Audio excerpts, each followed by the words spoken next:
시청자 여러분 안녕하십니까? 뉴스앤 이슈 시작합니다. 먼저 오늘의 주요 뉴스부터 보시겠습니다. 지난주 기상 악화와 기체 결함으로 발사가 연기됐던 한국형 발사체 누리호의 기립 작업이 오늘 오전 성공적으로 완료됐습니다. 내일 바람이나 낙뢰 등 날씨 변수는 없을 것으로 보여서 예정대로 내일 오후 발사에 재도전할 예정입니다. 미국 연준의 기준금리 대폭 인상 등으로 국내 주식시장이 2% 이상 급락하며 2,400선도 무너졌습니다. 원달러 환율도 1,294원 선을 오르내리며 한때 연중 고점을 기록했습니다. 당초 내일 발표 예정이던 올해 3분기 전기요금의 연료비 조정 단가 결정이 연기됐습니다. 이번 주 발표할 인상폭 등을 두고 막판 고심하면서 정부 부처 간 협의가 길어지는 걸로 보입니다. 서해 공무원 피격 사건을 두고 국민의힘은 문재인 정권 책임론을 부각하고 나섰고 민주당은 신색깔론이라고 맞서며 여야 공방이 가열되고 있습니다. 윤석열 대통령은 국가의 첫째 임무는 국민 보호라며 자유민주주의와 헌법정신 수호를 위해 정부가 할 일을 하겠다고 말했습니다. 오늘 코로나19 신규 환자는 다시 3,000명대로 내려가면서 160일 만에 최소치를 기록했습니다. 오늘부터 백신을 맞지 않은 사람도 요양병원의 대면 접촉 면회가 허용되고 입소 입원자의 외출 외박 제한도 넉 달 만에 풀렸습니다. 우크라이나 동부 요충지 세베로도네츠크를 중심으로 러시아군의 공세와 우크라이나군의 반격이 이어지고 있습니다. 젤렌스키 대통령은 남부를 탈환하겠다고 강조했지만 전력 열세로 몇 년 동안 전쟁 장기화가 불가피하다는 전망도 나옵니다.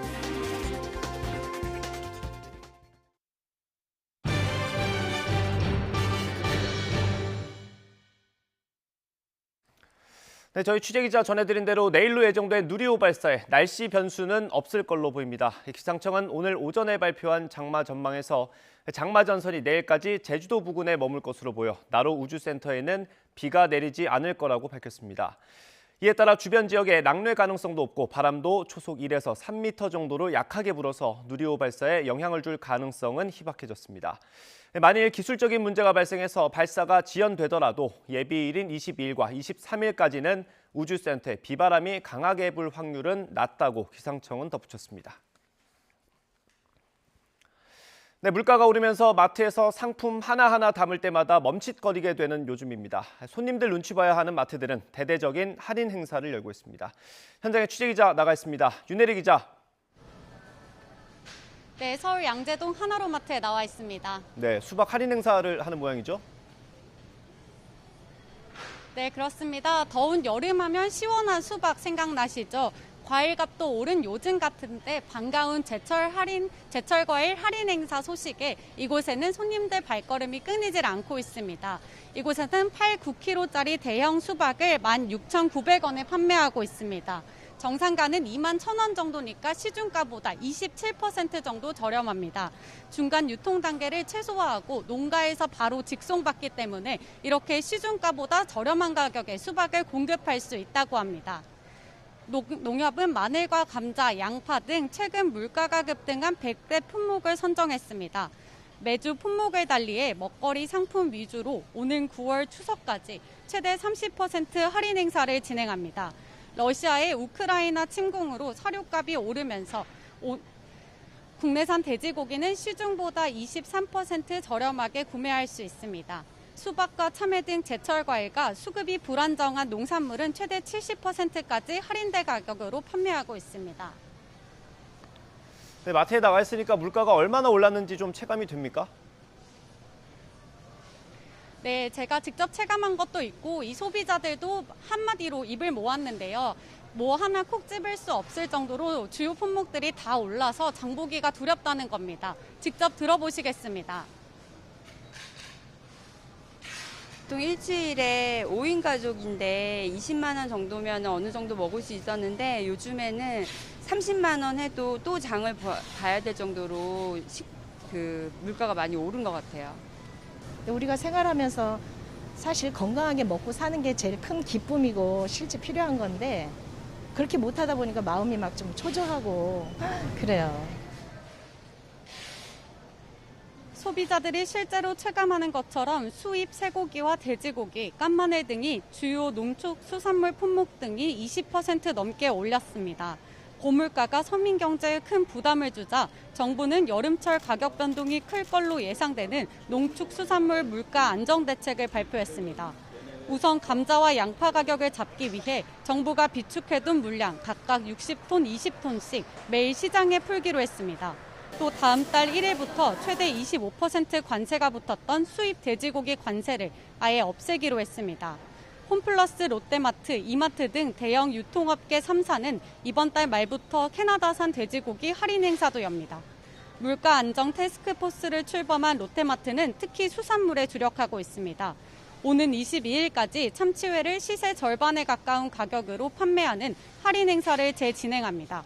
CU 편의점도 1인 가구를 겨냥해 용량은 줄이고 가격은 확 낮춘 소포장 냉장육과 채소 상품을 새로 출시했습니다. 정부는 비상경제 장관 회의에서 매주 경제 상황을 점검해 신속한 물가 안정 대책을 내놓겠다는 계획인데 현장에서 얼마나 그 효과를 체감할 수 있을지 관심이 쏠립니다. 지금까지 서울 양재동 하나로마트에서 YTN 윤혜리입니다. 미국의 기준금리 인상 여파로 지난주 휘청거렸던 국내 주식시장이 이번 주도 큰 폭의 하락세로 시작했습니다.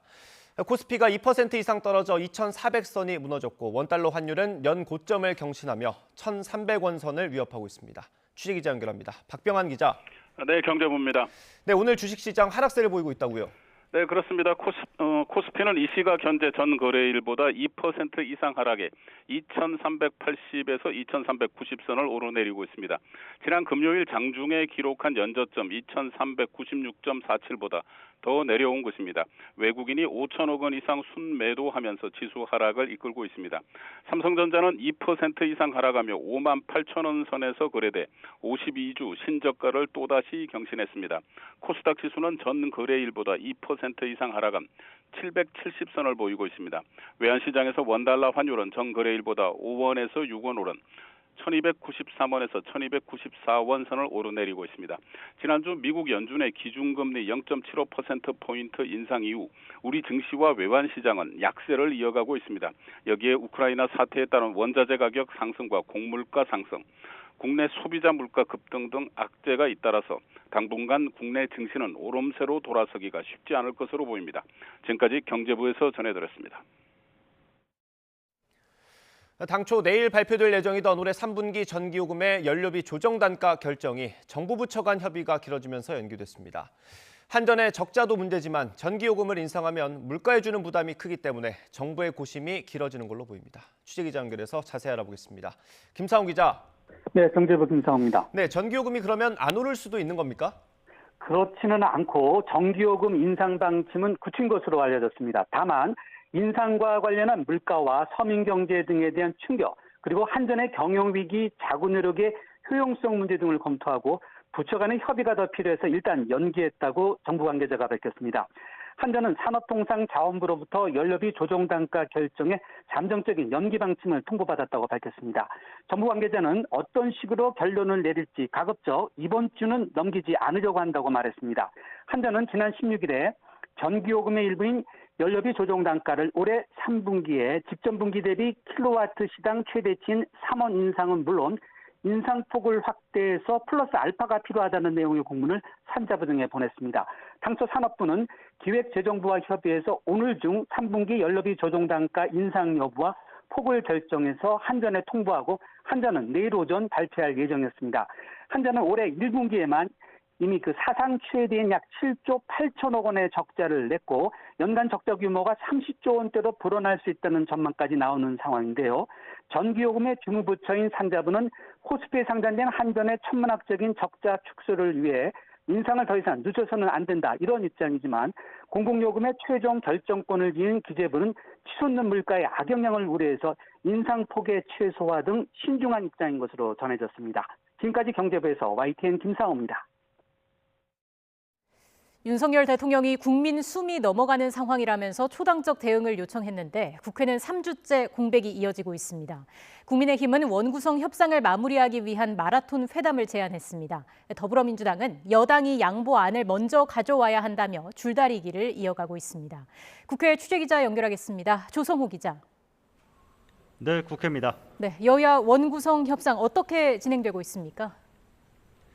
네, 오늘이 박순애 교육부총리 후보자, 김승희 보건복지부 장관 후보자의 인사청문 시한인데 여야의 법제사법위원장 문제에 협의가 늦춰지면서 청문회 일정도 잡지 못하는 상황입니다.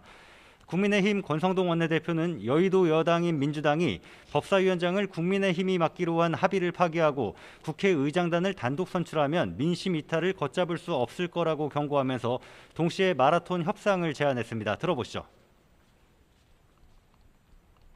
민주당의 원구성 협상 마무리를 위한 마라톤 회담을 공식 제안합니다. 여야가 원구성 협상을 타결할 때까지 만나고 또 만나야 합니다. 이번 주 안에 반드시 단판을 짓는다는 각오로 협상에 임하겠습니다. 반면 민주당은 국민의힘이 성의 없이 시간만 끌지 말라며 자신들을 설득할 만한 양보안을 제시하라고 촉구했는데요. 직접 들어보시겠습니다. 국회의장을 법대로 하루빨리 선출하여 시급한 민생 입법 처리와 인사청문 개최 등에라도 협조하든지 아니면 책임 있는 여당으로서 후반기 원구성과 관련하여 원내 일당인 민주당을 설득할 수 있는 양보안을 가감히 제시하든지. 여당이 협상을 제안한 만큼 어떻게든 만남은 있을 걸로 보이는데 협의 과정이 순탄하진 않을 것 같습니다. 네, 그리고 서해 공무원 피격 사건과 관련해서 연일 공방이 격하게 이어지고 있습니다. 오늘도 오전부터 첨예한 설전이 오갔다고요. 먼저 윤석열 대통령은 출근길에 기자들과 만나 신색깔론이란 야당 공세에 국민 의문이 있는데 정부가 소극적으로 대응하면 안 되고 법과 원칙에 따라 공정하게 처리하겠다고 했습니다. 들어보시죠. 국민 보호가 국가의 첫째 임무인데 막 그런 부분에 대해서 국민들이 의문을 가지고 계시고 이런 게 있으면은 정부가 거기에 대해서 뭐 소극적인 입장을 보이는 것이 마땅하지 좀 문제 있지 않느냐. 국민의힘도 하태경 의원을 단장으로 진상규명 TF를 출범해 실체적 진실을 밝히는 데 속도를 내기로 했는데요. 하 의원은 라디오 인터뷰에서 북한 김정은 국무위원장의 당시 사과문에 도주 조짐이란 내용이 나오는 등 피해자 이대준 씨가 월북하지 않았다고 거듭 강조하면서 민주당 지도부를 향해 이렇게 말했습니다. 상호 위원장이 요즘 보면 좀 전두환 전 대통령 닮아가는 것 같아요. 처음 뭐라고 그랬냐면은 아니 무슨 월북 공무원 죽은 게 그게 뭔 큰 문제냐. 지금 먹고 사는 게 중요하지. 인권 짓밟는 경제가 전두환의 국정 철학이에요. 문재인 정부 국정상황실장을 지낸 민주당 윤건영 의원은 같은 방송에 나와 반박에 나섰는데요. 당시 이 씨가 구명조끼를 입고 있었고 북한이 인적 사항을 비교적 소상하게 알고 있던 데다 월북 의사를 표명한 정황이 있다는 점 등을 근거로 판단했던 거라고 강조하면서 여당이 전임 정부를 흠집내려 한다고 질타했습니다. 전임 정부, 문재인 정부를 흠집내기 위해서 국가 안보 정보를 정략적으로 활용하고 있는 것은 아닌지라는 의심을 갖고 있습니다. 어떤 것이 잘못되었는지 설명이 필요하지 않겠습니까? 예. 그런데 그런 설명은 단일도 없이 오로지 증거를 찾지 못했다라는 말만 되풀이하고 있습니다. 네, 이런 가운데 국민의당 몫의 최고위원 선임, 혁신위의 이준석 대표 징계 논의까지 국민의힘 지도부 갈등이 이어지고 있는데 오늘 공개적으로 충돌했다고요. 네, 당 혁신위원회와 통합지도부 구성 등을 놓고 잇따라 충돌했던 국민의힘 이준석 대표와 배현진 최고위원이 이번엔 공개 석상에서 서로에게 언성을 높였습니다. 이 대표가 지도부 회의 내용이 외부로 유출되는 문제를 지적하면서 비공개 회의를 진행하지 않겠다고 하자 배 최고위원이 강하게 반발하면서 벌어진 일인데요. 그 장면 잠시 보시겠습니다. 비공개 회의를 이렇게 일방적으로 없애시면 어쩝니까? 발언권을 득하시고 말씀하세요. 그리고 비공개 최고위원 회의에서 나온 내용들이 누차 누출되면서 실제로 언론에서 본인이 제일 많이 하셨어요, 여태까지. 언론에 나가서 얘기 제일 많이 하셨다고요. 잠깐. 자, 비공개 하겠습니다. 좀 도와주세요. 예. 이준석 대표의 성비위 의혹 관련 윤리위원회도 이르면 이번 주에 소집될 전망인데 징계 수위에 따라 이 대표가 임기를 못 채울 수 있다는 관측도 나와서 당내에 긴장감이 흐르고 있습니다. 민주당 윤리심판원은 오늘 오후 성희롱 발언 논란을 일으킨 최강욱 의원 문제를 다룹니다. 지난달 법사위 소속 의원들의 온라인 회의에서 동료 의원에게 한 부적절한 발언에 대해 당시 회의에 참석한 여성 보좌진이 문제를 제기한 건데요. 이르면 오늘 결론이 나올 수도 있습니다. 지방선거 패배 이후 침묵을 지키던 박지현 전 공동비대위원장은 SNS에 글을 올려 민주당이 혁신의 길을 선택해야 한다며 최 의원에 대해 무거운 처벌을 결정해야 한다고 촉구했습니다. 지금까지 국회에서 YTN 조성호입니다. 검경 수사권 조정 등으로 권한이 커지는 경찰을 견제하기 위해 정부가 경찰 인사에 직접 관여하는 방안을 추진하고 있습니다. 행정안전부가 꾸린 경찰 제도 개선 자문위원회 최종 권고안이 내일 발표될 예정인데 경찰 내부에서는 독립성과 중립성을 침해한다며 거세게 반발하고 있습니다. 경찰청에 나가 있는 취재기자 연결해서 현재 분위기 알아보겠습니다. 정인용 기자. 네, 저는 경찰청 앞에 나와 있습니다. 네, 내일 경찰 제도 개선 자문위의 최종 권고안이 발표되는데 경찰 인사 등에 직접 개입해서 경찰을 통제하겠다 이런 내용이 담길 예정이라고요. 네, 최근 행정안전부는 검경 수사권 조정 등으로 검찰의 직접 수사 범위가 축소되면서 상대적으로 권한이 커지는 경찰을 통제할 방안이 필요하다면서 관련 자문위원회를 구성했는데요. 자문위 권고안에는 행안부 내 조직을 신설해 경찰 인사 업무를 맡도록 하는 내용 등이 핵심적으로 담긴 것으로 전해졌습니다. 특히 총경 이상 고위직에 대해 인사 제청권을 강화하는 방안이 유력하게 논의되고 있는 걸로 알려졌고요.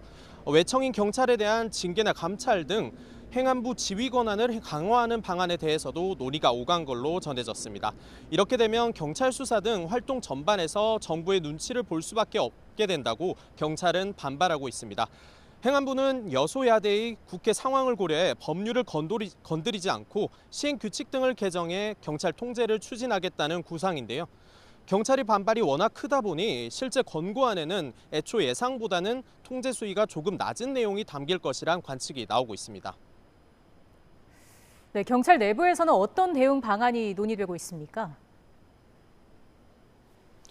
네, 경찰 내 노동조합 역할을 하는 경찰청 직장협의회는 이곳에 지난 17일 현수막을 설치하는 등 단체 행동에 나서고 있습니다. 현수막에는 경찰의 중립성과 독립성을 훼손 가능성을 들어서 경찰국이나 다름없는 조직 신설에 반대한다는 내용이 담겼습니다. 이곳 경찰청뿐만 아니라 서울 일선 경찰서들은 물론이고 전국적으로 유사한 내용의 현수막이 내걸리고 있습니다. 앞서 김창룡 경찰청장은 지난 17일 경무관 이상이 참석하는 긴급 회의를 열고 다양한 대응 방안을 논의했는데요.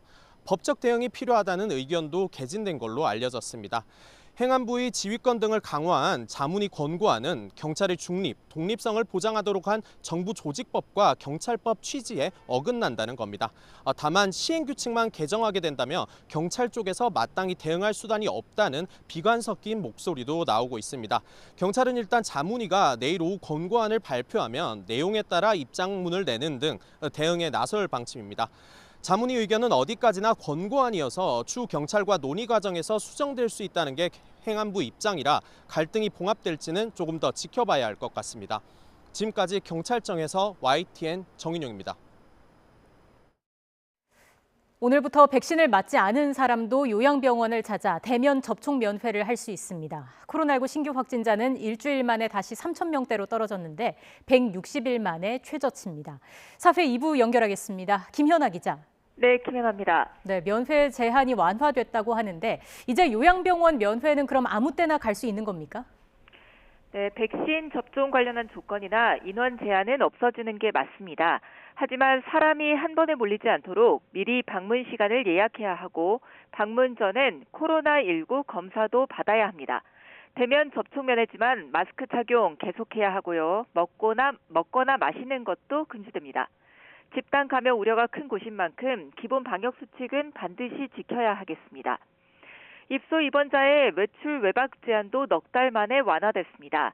4차 접종 완료나 2차 접종 뒤 확진된 적이 있다면 시설 밖으로 나가 가족과 시간을 보내는 게 가능해집니다. 일상 회복에 속도를 더하는 가운데 코로나19 신규 확진자는 휴일 효과로 일주일 만에 다시 3,000명대로 내려왔습니다. 월요일 발표 기준으로 하면 지난 1월 10일 이후 23주 만에 최저치입니다. 영시 기준 확진자는 3,538명으로 지난주 월요일 대비 290명이 줄었고 위중증 환자도 72명으로 9일째 두 자릿수를 유지했습니다. 중환자 병상 가동률은 6.7%입니다. 재택치료 환자는 4,000명 줄어서 4만 800여 명, 집중관리군은 2,000명 남짓합니다. 사망자는 10명이 늘었습니다. 지금까지 사회 2부에서 YTN 김연아입니다.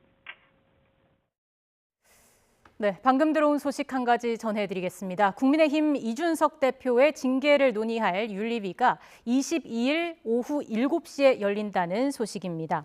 성상납 증거인멸 교사 의혹, 품위 유지 의무 위반과 관련한 내용입니다. 이게 윤리위에 회부가 됐고요. 관련해서 품위 유지 문제 등을 윤리위에서 심의하도록 되어 있습니다. 다시 한번 전해드리겠습니다. 국민의힘 이준석 대표의 징계를 논의할 윤리위가 모레 저녁 22일 저녁 7시 에 개최가 된다는 소식입니다. 관련한 소식은 잠시 뒤에 또 정리가 되는 대로 이어서 전해드리겠습니다.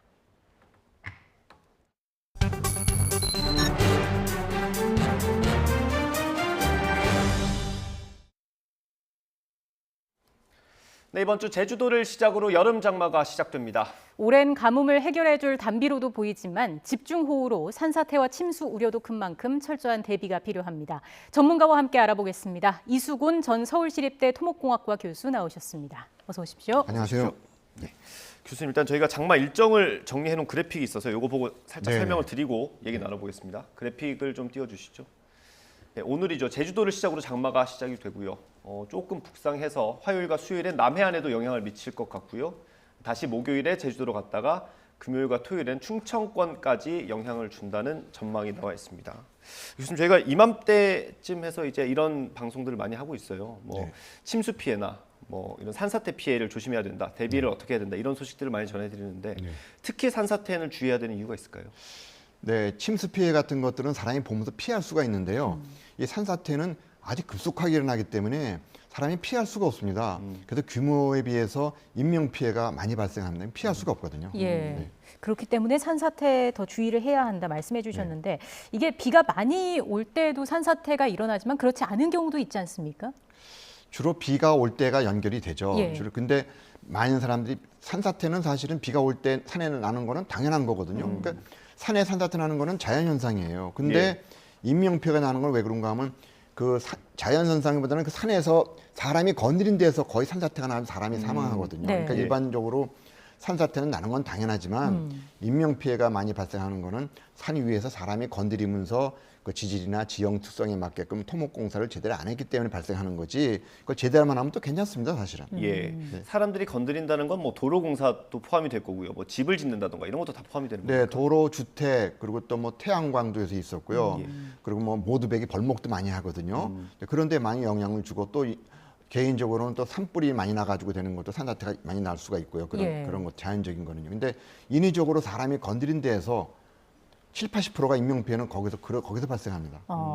조금 전 그 산불 말씀해 주셨는데 올해 유독 산불이 많지 않았습니까? 네네. 산불이 났던 지역도 유독 또 주의를 해야 할 것 같은데요. 네, 나무는 뭐가 있냐면 비가 오게 되면 물을 뽑아들여가지고 물을 멈춰가지고 그렇기 때문에 이제 산사태를 줄이는 역할을 하거든요. 그러니까 나무가 이제 전부 다 타버렸으면 물을 뽑아내는 기능이 없기 때문에 뿌리가요. 그래서 산사태가 많이 촉진되고요. 그럴 가능성이 상당히 많습니다. 그러니까 그 지역들은 조심해야 됩니다. 예, 그 무엇보다 말씀하신 것처럼 저희가 빠르게 대피하기가 어렵기 때문에 산사태가 좀 위험할 것 같은데 그럼에도 불구하고 좀 이 징후 같은 게 있을까요? 사실은 징후가 있긴 있어요. 물이 좀 배어 나온다, 교과서적인 게 나오는데요. 실제적으로는 일반인들은 그걸 파악하기가 어렵습니다. 사실은. 배어 나온다는 게 어떤 의미? 물에서 이렇게 옹벽 같은 데서 물이 배어 나오기도 하고요. 그런데 전문적으로 이렇게 너무 빨리 내려오기 때문에 사실은 그 교과서에는 그런 징후를 보면 나무가 흔들리면 이렇게 한다 그러지만은 실제적으로는 현실적이지 않습니다. 네. 그래도 조금 알아두면 좋을 것 같은데요. 설명을 해주신다면요. 그러려면 어떻게 돼야 되냐면요. 지금 비가 많이 오게 되면 기상청에서 산사태 주의보 경보 이렇게 내리거든요. 그러면은 우리나라에서는 산림청에서 전국적으로 산사태 위험 지도가 돼 있고요. 그리고 산사태 위험한 지역이 한 26,000개 산사태 취약지역이 돼 있어요. 그리고 행정안전부에서 한 14,000개가 급경사 위험 지역이 있는데 그런 지정해도 있는데 지정하지 않은 데에서 산사태 위험이 거의 발생하거든요. 그러니까 근데 실제적으로 제가 2009년도에 행정안전부에서 한 24억 그래가지고 24억 들여서 전국적으로 실태 파악을 해보니까 예. 한 100만 개 정도 있다고 추정이 됩니다. 예. 그러니까 지금 산림청이나 행안부에서 관리하는 게 지금 4만 개 정도 되거든요.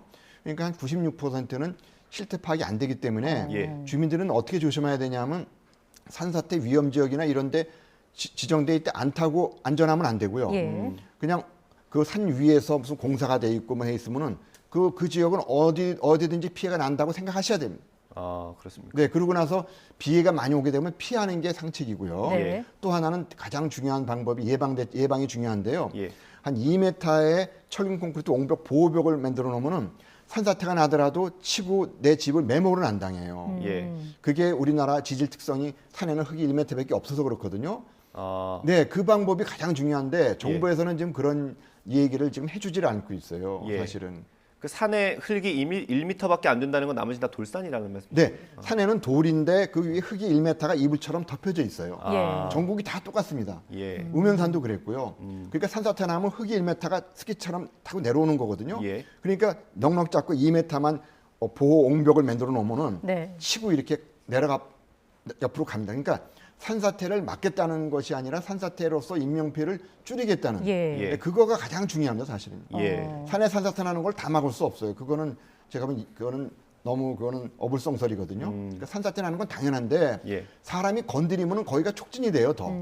그러니까 그런 데 밑에 있는 사람들은 더 조심해야 됩니다. 그러니까 자기가 알아서 자국책으로 한 500~600만 원 정도면 될 것 같아요. 철근 콘크리트 옹벽 보호벽으로 예. 내려오더라도 치고 매몰 안 되도록. 예. 제가 인명피해 난 지역을 거의 가보면은 펜션 판넬로 지었고요. 네. 예. 근데 그런 지역은 그 무용지물이에요. 내려오더라도 금방 매몰돼 버려요. 아. 그래서 모양은 보긴 좋지만 예. 그 기존에 지은 집들은 그 산 쪽으로 거기다가 경계적으로 한 2m에 한 10m 정도만 하면 되거든요. 예. 그러면 한 500~600만 원 정도 되고요. 예. 그리고 새로운 건설하는 것들은 철근 콘크리트 곡물로 만들어야 되지 판넬로 만들면은 그건 매몰됩니다. 예. 옹벽을 지을 때 그 지질 조사도 같이 좀 병행이 돼야 될 것 같은데요. 지질보다는 전국이 거의 비슷해요. 1m니까 우리나라 지질 특성이 그렇습니다. 예. 일본 같은 데는 10m로 두꺼운데 우리나라는 1m밖에 안 되거든요. 예. 그러니까 사실은 산사태 들어서 인명피해, 매몰 피해는 막을 수가 있어요. 조심만 한다면은 저희가. 근데 그러한 대책을 정부에서는 그런 걸 제시를 해주지 않고 예. 그냥 산사태 위험적 경고만 하는데 그 지역도 틀리고요, 사실은. 예. 그러면 그 산불이 있었던 지역이 올해 좀 유독 많지 않습니까? 네. 거기선 어떤 대비를 할 수 있습니까? 지금 어쨌든 옹벽을 뭐 만들고 하기에는 네, 너무 시간적으로 늦었으니까요. 부족하니까. 예. 지금 피하셔야 됩니다. 네, 피하는 게 가장 중요한 방법이에요. 비가 많이 오잖아요. 그럼 남의 집에 가 있거나 아니면 경로당 동해에 있지 않습니까? 예. 피하셔야 됩니다. 그거를 그냥 있으면 피했다가 오면 또 되거든요. 사실은 예. 산사태는 6월부터 9월 때 한 개월 동안 비 올 때만 발생하거든요. 예. 근데 그때만 피하면 되는 거예요. 사실은 대비를 하면 좋은데 늦었거든요. 지금은요. 예. 그래서 산 밑에 산불난 지역 밑에는 특히 태양광 밑에 있잖아요. 예. 그런 데는 피하죠. 왜냐하면 좀 부실하거든요. 그 예. 공사해 놓은 것들이. 그래서 피해가지고 인명피해를 줄이는 게 가장 시급합니다. 혹시나 이제 방송 보시는 분들께서 우리 네. 집은 좀 괜찮겠다라고 생각을 하고 뭐 산 밑에다 물길을 낸다던가 아니면 뭐 파란 천막을 덮는다던가 이런 임시 방편을 하실 수도 있을 것 같은데 네네. 그런 건 효과가 없습니까? 아마 비전문가들이 보기에는 그거는 그렇게 크게 효과가 발생하지 않아요. 그것도 좀 전문적으로 지질이나 족수 특성을 봐야 되는데요. 쉽지 않거든요. 예. 아까 제가 얘기한 것처럼 우리나라가 100만 개 있다고 추정이 되는데 정부에서는 한 4만 개 정도 지금 하고 있으니까 96%도 없는 거거든요. 예. 지금 실태 파악이 안 돼 있어요. 그래서 이런 상황에서는 자기가 생명을 구하기 위해서는 산 밑에 있는 집들은 피하시고 또 위에 뭐 도로나 이렇게 주택을 최근에 공사했잖아요. 예. 그럼 밑에는 피하셔야 됩니다. 그게 왜냐하면 어떤 상황인지 모르기 때문에 그래요. 그리고 개인 것들에 대한 것들은 정부에서 지금 관리를 하지 못해요. 예. 그 96%는 실태 파악이 안 된다라고 하셨는데 이게 왜 그런 건지도 좀 짚어봐야겠어요. 이게 어떤 걸 기준으로 취약 지역을 나누기 때문에 이런 건가요? 지금 취약 지역은 지금 실태가 전반적으로 지금 인력이 부족해요, 사실은요. 예. 그래서 지금은 산사태는 산이 가만히 있다가 건드리면은 또 그 위험적으로 변하는 거거든요. 그러니까 산사태 위험적은 실시간으로 변해요. 근데 실시간으로 변하기 때문에 제가 말씀드리고 싶은 거는 우리 5천만 국민이 참여를 하셔야 돼요.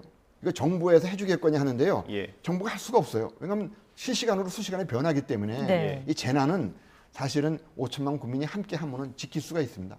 자기 지역은 자기가 책임져야 되는데 근데 정부에서 이렇게 해달라 그러면 사실 구청에서는 한 2~3명밖에 없거든요. 담당자들이. 그러니까 실태 파악을 할 수가 없습니다, 사실은. 예. 그래서 이런 국내 현실을 알아가지고 이번에 새 정부도 출발하지 않았습니까? 그래서 제대로 된 국민들이 참여할 수 있는 재난은 국민이 이거 자기 거라는 주인의식을 가지셔야 됩니다. 그러면 막을 수가 있습니다. 예. 그러면 이맘때 하는 그 지자체 뭐 집중 점검 뭐 이런 것도 사실상 뭐 거의 효과가 없다고 봐야 됩니까? 네, 그것도 돼 있고요. 그리고 봄에도 하는 게 이제 행정안전부에서 국토 대안진단도 해요. 그런데 아닌 데들이 거의 사망 사고가 나요.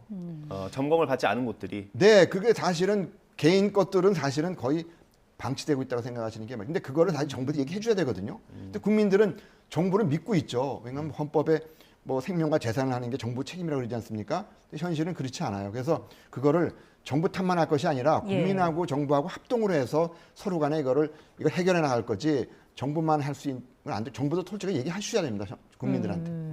어떤 또 좀 시스템적인 개선 방안이 있을지 이 부분에 대해서도 생각을 해볼 필요가 있어 보입니다. 오늘 이야기 여기까지 듣겠습니다. 이수곤 전 서울시립대 토목공학과 교수와 함께했습니다. 고맙습니다. 고맙습니다.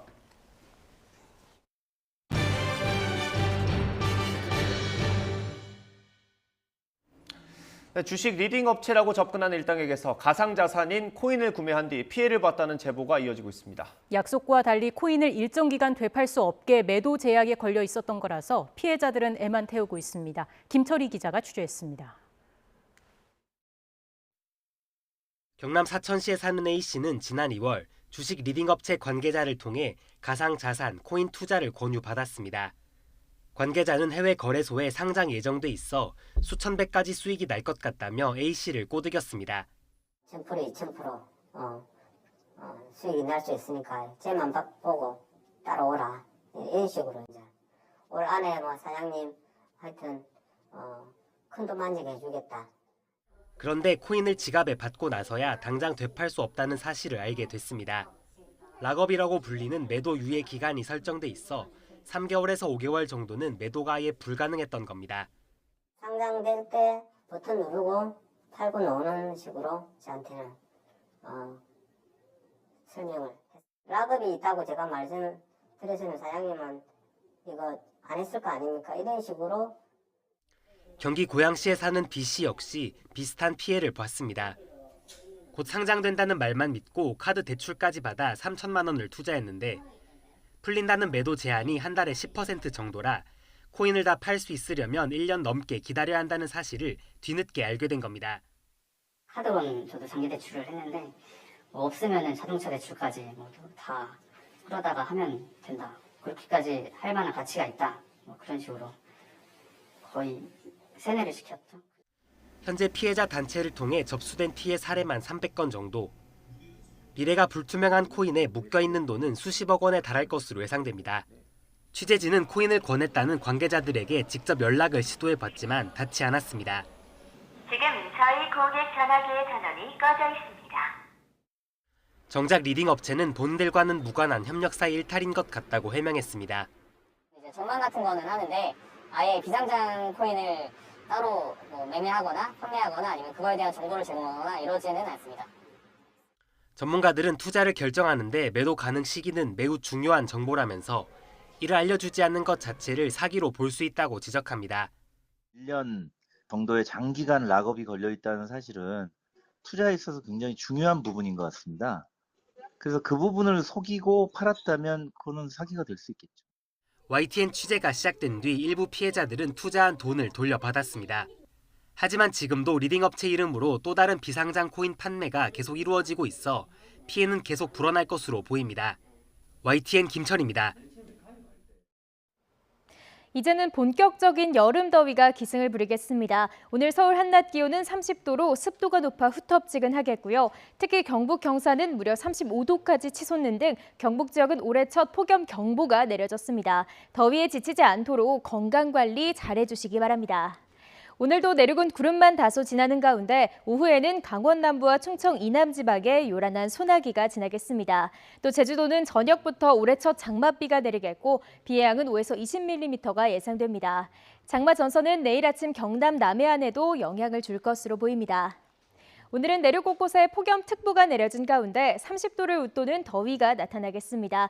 오늘 낮 기온 서울 30도, 대전 33도, 대구는 34도까지 오르겠습니다. 내일은 서울 한낮 기온이 33도까지 오르면서 올해 들어 가장 더운 날씨가 찾아오겠고요. 장마전선은 목요일부터 금요일 사이 전국 곳곳에 영향을 줄 전망입니다. 한편 누리호 발사가 이루어질 나로우주센터는 흐린 날씨에 연무가 짙게 껴 있습니다. 하지만 바람이 약해 이송과 기립 작업이 순조롭게 진행됐고요. 발사 당일인 내일도 대체로 하늘빛만 흐리겠습니다. 바람도 발사 기준 이내로 약하게 불면서 날씨로 인한 문제는 없을 것으로 보입니다. 지금까지 날씨 정보였습니다. 습지를 보존하기 위한 국제협약, 바로 람사르 협약인데요. 국내 1호 람사르 협약 습지는 강원도에 있는 해발 1280m 대암산 용늪입니다. 코로나19와 아프리카 돼지열병 여파로 출입이 통제됐던 용늪이 2년 만에 다시 일반에 공개됐습니다. 홍성욱 기자가 용늪에 다녀왔습니다. 해발 1280m, 강원도 인제와 양구의 경계인 대암산 정상. 하늘과 맞닿은 곳 짙은 안개가 쉴 새 없이 휘몰아치기를 반복하길 수차례. 마침내 용늪이 모습을 드러냅니다. 드넓은 초원처럼 보이지만 내부는 1년 내내 물이 흐르는 습지입니다. 이 하늘로 올라가는 용이 잠시 쉬어가는 곳이라고 해서 이름 붙여진 용늪. 1년 중 절반 이상이 이렇게 짙은 안개에 휩싸여 있습니다. 이 때문에 그 신비로움을 더합니다. 나무 구조물을 따라 용늪을 거닐면 숨어있던 습지 식물이 인사합니다. 작은 벌레를 잡아먹는 식충식물 끈끈이 주걱부터 형형색색의 야생화까지. 탐방객들은 용늪의 매력에 빠져듭니다. 금방이라도 용이 뛰쳐나올 것 같은 그런 그 느낌이 와 닿아요. 굉장히 신비롭습니다. 용늪 바닥은 추운 기후 탓에 식물 사체가 썩지 않고 퇴적된 이탄층으로 이루어져 있습니다. 그리고 최대 1.8m 깊이 이탄층에는 우리나라 수천 년 생태 자료가 고스란히 저장돼 있습니다. 한반도, 우리나라 한반도의 나이와 비슷해서 4,300년에서 5,000년 정도 됐을 것이다. 평균 4,500년 정도 됐을 것이다 라고 이제 나이를 추산을 하고 있고요. 용늪은 사실 그 가치를 몰랐던 80년대 초 사라질 위기를 겪기도 했습니다. 인근에 주둔했던 군부대가 스케이트장을 만들겠다며 둑을 쌓고 일부 이탄층을 퍼냈습니다.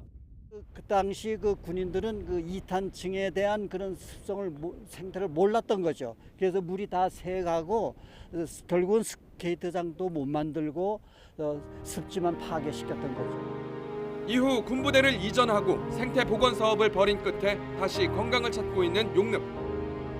보존을 위해 6월부터 10월까지 5개월간 사전 예약을 통해서만 탐방이 허용됩니다. YTN 홍서욱입니다.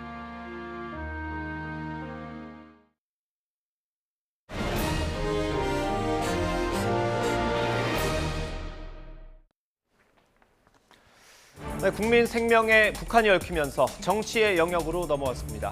여당이 된 국민의힘, 서해 공무원 피살 사건의 진상을 규명하겠다면서 TF를 꾸렸습니다. 수사와 의사결정 과정까지 따져보겠다는 겁니다. 여기에 월북몰이나 북로남불 같은 말로 야당이 된 민주당을 자극하고 있습니다. 민주당은 새로운 색깔론이라며 여당의 압박을 일축했습니다. 친북 정부라는 흠집을 내기 위해 정보를 정략적으로 활용한다는 반박입니다. 당시 여당 의원도 월북이라고 판단했다는 주장까지 내놨습니다. 핵심 정보의 공개 여부는 불투명한 가운데 정치권 공방이 격화하고 있습니다. 관련 녹취 들으면서 오늘 전국대담 시작하겠습니다. 대한민국은 이제 단 한 사람의 국민도 포기하지 않을 것이라던 문재인 대통령의 말은 문 정권의 수많은 약속과 마찬가지로 지켜지지 않았습니다. 대한민국 공무원이 북한에 잔인하게 살해당했지만 대한민국 정부는 월북몰이로 북한의 만행에 정당성을 부여하고 유가족들을 2차 가해했습니다. 단 한 사람의 죽음이라도 우문이 있다면 밝히는 것이 인지상정입니다. 제가 그런 디테일한 문제에 대해서 말씀을 드릴 수 없음을 이해해 주시기 바랍니다. 그러나 피해 가족이 제기하는 관련 의혹을 적극적으로 해소해 주면서도 유족들 국가 기밀이나 첩보, 정부 자산도 보호돼야 된다. 그렇게 말씀드립니다.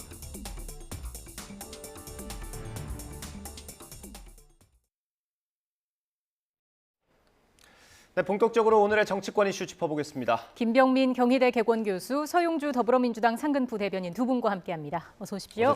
안녕하세요.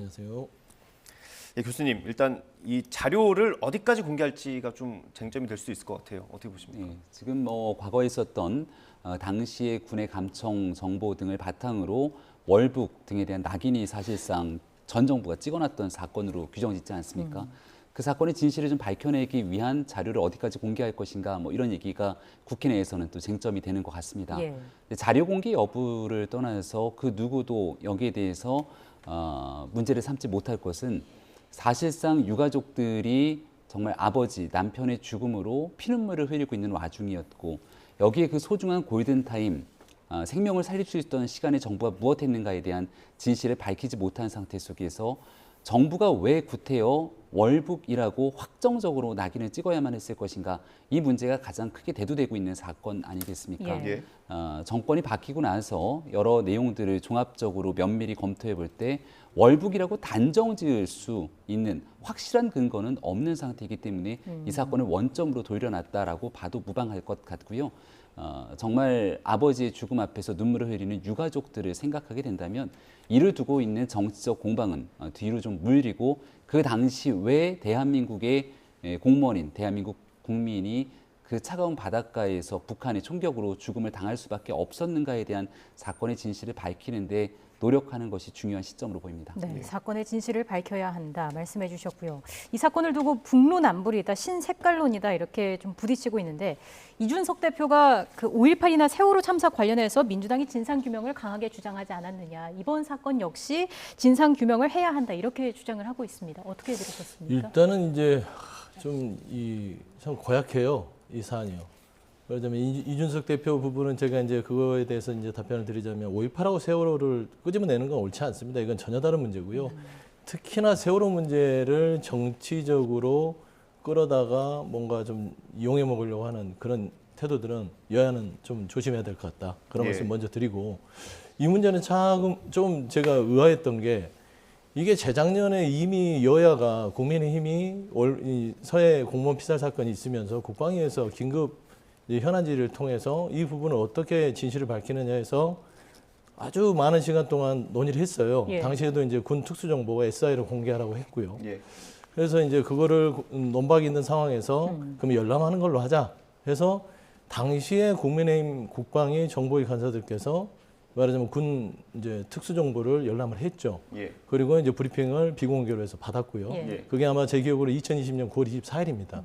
그래서 그 당시에 국민의힘 당시 한기호 의원이 간사였는데 당시에 얘기를 들어보는 건 그러니까 해경과 국방부에서 얘기하는 것들이 그러니까 월북으로 보기에 정황이 선명하다. 이게 바로 한기호 의원의 이제 기자들한테 백브리핑이었습니다. 그러니까 왜 국민의힘이 당시에는 이 문제에 대해서 이 부분을 인정을 했다가 새로운 정권이 돼서 다시 이거를 문제를 삼느냐. 그래서 이게 뭐 어떤 의도가 있지 않느냐라고 볼 수밖에 없습니다. 그러니까 새롭게 이 문제를 밀어놨던 문제를 새롭게 이제 검증하는 게 아니라 이미 작년에 여야가 공히 이 문제에 대해서 얘기를 했고 특히 이거는 월북이냐 아니냐 문제보다는 문재인 정부에서는 이게 우리 고귀한 국민의 목숨이 이렇기 때문에 이걸 북한에 강력하게 촉구를 해서 사과를 받아냅니다. 이례적으로. 따져보면 이명박 정부 때 박왕자 씨 피살 사건 금강산 당시에는 이명박 정부는 아예 사과도 받아내지 못했어요. 근데 우리는 당시 여야가 규탄 그 결의안을 내면서 이것도 받아냈던 부분이 있어요. 그런데 지금 무엇을 노리는지는 모르겠고 그래서 뭐 신색깔론이다 이런 부분들도 나와서는 안 될 부분이에요. 왜냐하면 국가가 가지고 있는 정보자산은 한국의 정보자산도 좀 미국과 공조된 정보자산입니다. 그러면 그리고 지금 그러니까 우리가 이제 분단의 어떤 현실이잖아요. 이게 아픈 현실인데 이 현실을 정치적으로 가져와서 군 특수 정보를 열어라 말아라 하는 것은 열 수 없는 걸 알기 때문에 계속 공격을 합니다. 본인들도 하면서 왜 공격을 할까요? 그러다 보니까 참 답답한 거예요. 특히나 고약스러운 건 유족들이 계시잖아요. 얼마나 마음이 아프시겠어요. 그런데 이 유족들에 대해서 편을 안 들면 유족들을 공격하는 쪽이 되고 또 편을 들면 또 이거는 군에 대해서 지금 나라의 안보 자산을 공개하는 꼴이 되고 이건 국익에 하나도 도움이 안 된다. 저는 좀 그런 말씀하고 싶습니다. 예. 이준석 대표의 얘기는 이거예요. 이제 여러 사안에서 유가족 중심주의를 많이 이제 반영을 했는데 왜 이번에는 유독 그렇지 않느냐라는 물음이고, 사실 유족 입장에서는 지금까지 이렇게 힘든 고통을 이겨가면서 이제 소송을 하고 했던 것이 우리 아버지는 월북자가 아니다라는 확신이 있었기 때문 아니겠습니까? 그러니까 유족들의 주장은 충분히 이해는 됩니다. 당연히 유족들은 정부가, 그러니까 이 정보 자체가 이게 분단의 현실이기 때문에 공개를 못하는 부분이 있지 않습니까? 누구나 다 알잖아요. 그리고 이 군 특수 정보는 북한을 감청하는 부분들이 있습니다. 예. 그럼 어떤 상황에서 어떤 내용이 있는지를 이게 공개가 되다 보면 굉장히 이거는 안보 상황에 직결될 수 있어요. 예. 그러다 보니까 유족들한테 공개를 못하는 부분이 있죠. 솔직히 유족들이 뭐 전 정부에 대해서 어떤 은폐를 했다든지 아니면은 억울함이 있다든지 왜 월북에 대해서 하느냐, 이 부분은 충분히 이해됩니다. 그런 부분들은 공적으로 해결될 수 있는 부분들은 그런 의문점은 해소해야 된다고 보지만, 지금 이거를 어떤 여야 간에 이 새로운 정부가 들어섰는데 이걸 가지고 정쟁화시켜서 뭔가 끝을 보자고 덤벼드는 것은 지금 현재 상황에서 정말 경제 민생 너무 어려운데, 이 부분은 좀 다른 공적 영역으로 밀어놓고 이 다른 이제 경제 민생 부분에서 여야가 좀 만나서 얘기하자, 그 얘기거든요. 근데 이거는 이거고 경제는 경제다. 저희가 뭐 이거를 진상규명 안 하겠다는 건 아니잖아요. 오늘도 국방위원들이 얘기를 했습니다. 예. 왜 이런지 모르겠지만 만에 하나 정말 이렇게 된다면, 그러니까 SI 군 특수정보는 공개할 수 없지만 2020년 9월 24일 날 비공개로 회의했던 회의록을 공개하자. 네. 첫 번째 얘기를 했고요. 민주당 국방위원들이. 그다음에 두 번째는 정 그것도 의심스러우면 미국의 협조를 구해서 말하자면 SI 당시 이제 정보자산 부분에 대해서 그거를 그러면 공개하자. 뭐 윤석열 대통령께서 그거를 결정해 주면 미국 협조를 받아서 이게 정말로 진실 공방이 지략에 가는 거는 국에 도움이 안 된다. 예. 이것을 민주당에서 오늘 주장을 했습니다. 그래서 그 부분은 더 이상 이거를 이제 민주당의 어떤 뭐 북한 편을 든다든지 인권을 뭐 전혀 뭐 도외시한다든지 이런 프레임으로 가는 것들은 전혀 도움이 안 된다. 다시 한번 말씀드리겠습니다. 예, 여기서 녹취를 먼저 좀 듣고 와야겠습니다. 말씀해 주신 대로 민주당이 새로운 반박을 내놨는데 당시 국민의힘도 우리처럼 월북이라 판단하지 않았느냐라는 겁니다. 여기에 대한 하태경 국민의힘 의원의 반박까지 묶어서 함께 들어보시죠. 근데 우리 첩보기관들이 믿을 만한 정보를 갖고 왔는데 그러면 그걸 무시합니까? 대한민국 정부는? 그래서 믿을 수 없다고 하는 가족 때문에 대한민국의 첩보부가 여러 다양한 정보기관에서 취합한 내용을 공개합니까? 저는 참 이해할 수가 없습니다. 이 첩보 내용은 당시에 국회 국방위나 국회 정보위원회에서 여야 의원들이 다 같이 열람했습니다. 다 봤습니다. 당시에 지금 여당 의원들도 다 보고 월북이네 이렇게 얘기한 적이 있습니다. 국민의힘 의원 중에 듣고 나서 월북이네 이렇게 네. 얘기한 사람이 있었다는 게 맞아요? 맞습니다. 언론에 공개된 거고 백브리핑도 했다라는 소리를 전 들었습니다. 누구신지 혹시 그거 알 수 있나요? 이 자리에서 말씀드리기는 그렇고요. 국민의힘 국방위 소속 의원이라고 의원께서? 저는 전해 들었습니다. 그 부분은 비공개 회의이긴 합니다만 회의록이 있습니다. 그 회의록을 열어보면 누가 거짓말을 하는지 알 수 있을 겁니다. 제가 국방위원이고 정보위원이잖아요. 또 열람한 적이 없어요. 질문했을 때 답변하면서 이제 이런 내용이 있었다. 그러니까 월북이라는 단어가 있었다. 그래서 그때도 계속 물은 거예요. 그 월북이라는 단어를 가지고 월북이라고 단정할 수 있느냐. 그런데 계속 정부 측은 이제 그렇게 우겼고 저희들은 그 감청 전원 정보를 가지고 월북이라고 100% 단정하기 어렵다. 다른 증거들이 있어야 되는데 다른 정황 증거들은 제가 방금 말씀드렸듯이 다 조작된 것이다. 네, 앞서 소영주 부대변인님의 그 설명을 들었고요. 일단 국민의힘 측에서는 이게 전원 정보였다는 거잖아요. 이게 그 SI 원본 자료가 아니라 어려운 암호나 용어를 풀어서 해석해서 다시 만든 2차 자료다라는 거지 않습니까? 그러니까 100번의 양보에서 SI 그 감청 자료를 통해서 월북에 대한 정황이 담긴 내용들이 나왔다라고 가정을 합시다. 예. 그렇게 가정을 하게 되더라도 그건 북으로부터 나왔던 내용이지 우리 죽음을 당한 공무원의 육성이나 공무원을 통한 정보가 아니지 않습니까? 정말 사선 넘는 죽음의 상황 속에서 어떤 얘기들이 왔을지 아무도 추정하거나 단정할 수 없는 상황인데 감청 자료를 통해서 나왔다는 원본의 진위가 무엇인지 확인도 불가능한 상황에서 정부가 얘기하고 있는 일부 조각된 정보를 바탕으로 어떻게 우리 공무원이 죽임을 당한 상태에서 월북이라고 단정을 지을 수 있겠습니까? 정부가 초창기 발표했을 때에도 월북이라고 판단된다 이렇게 규정져서 정부를 발표했던 것이 아니라 월북의 가능성을 배제할 수 없는 일부의 가능성을 일말 추정해서 얘기를 했지만 결국 발표에 대한 주체와 그 내용들이 완전히 뒤바뀌게 되는 것이죠. 네. 지금도 이 상황을 지켜보면서 많은 국민들께서 이 내용들이 지금 나와 있는 여러 정황들을 바탕으로 월북이다 확실히 단정적으로 얘기할 수 있는 정치인과 국민이 어느 누가 있겠습니까? 그렇기 때문에 유족 입장에서는 가족을 잃은 그 피눈물 나는 상황 속에서 월북자라고 하는 낙인이 찍힌 상태에서 지난 수년의 시간을 지낼 수밖에 없었던 것이고 오죽하면 그 아들이 우상호 비대위원장을 향해서 대한민국의 국회의원이 맞는가 자필로 편지를 꾹꾹 눌러서 보냈던 내용들을 오늘 이 자리에 오기 전에 다 하나씩 읽어봤습니다. 다시금 유족의 명예회복을 위해서 왜 아버지가 돌아갈 수밖에 없었는지 그리고 아버지 죽음을 당한 상태 속에서 정부는 그 수시간의 골든타임에 무엇을 했는지 이제 이 내용들이 밝혀야 될 진실공방의 영역으로 남아있는 것이고요. 네. 아직 어느 누구도 월북자다 이렇게 얘기할 수가 없는 상황 속에서 지난 정부는 그걸 발표했기 때문에 그 상황을 제자리로 돌려놓은 겁니다. 이게 어떻게 정치 쟁점화되고 공방이 될 수 있는 상황입니까? 그러니까 이 내용을 민주당에서 받아들이거나 내용 스스로 과거에 했던 일들에 대한 정치적 부담감이 있기 때문에 자꾸 여야 간의 진실게임, 대립공방으로 가져가게 되는 것 같은데요. 2020년 가을에 제가 국민의힘의 비상대책위원회 지도부에 있었습니다. 예. 국민의힘 입장에서는 이 내용을 월북이라고 단정적으로 얘기한 적이 한 번도 없습니다. 지도부 차원에서.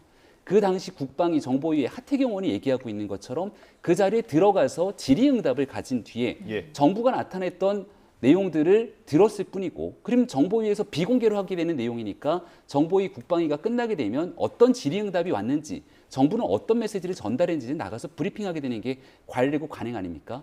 그때 나왔던 내용들 일부를 바탕으로 정치적으로 국민의힘이 과거에 그러지 않았냐라고 얘기하게 되는 것은 정치적 도의를 상당히 기본적인 정치적 도의마저 지나친 행위라고 생각을 하고요. 지금 오직 아픔을 굉장히 오랜 기간 겪었던 유족 입장에서 생각하고 판단하고 이야기를 꺼내는 것이 정치권이 해야 될 최소한의 도의가 아닌가 싶습니다. 근데 맞는 말씀이세요. 그러니까 유족들의 아픔에 대해서 공감을 하고 어떻게 뭐 그거를 뭐라고 하겠습니까? 그러니까 유족들은 충분히 주장할 수 있어요. 그렇게 주장하시는 게 마땅하고 제 입장을 바꿔놓고 봐도 그렇게 얘기할 것이지만 앞서 얘기했듯이 분단의 지금 현실에 앞서서 우리가 그거를 겪을 수밖에 없잖아요. 공개하면 얼마나 좋겠습니까?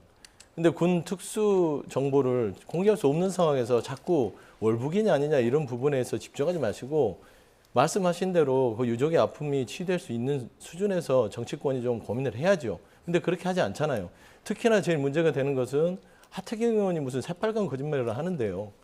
2020년 9월 24일 다시 말씀드리면 기사만 찾아봐도요.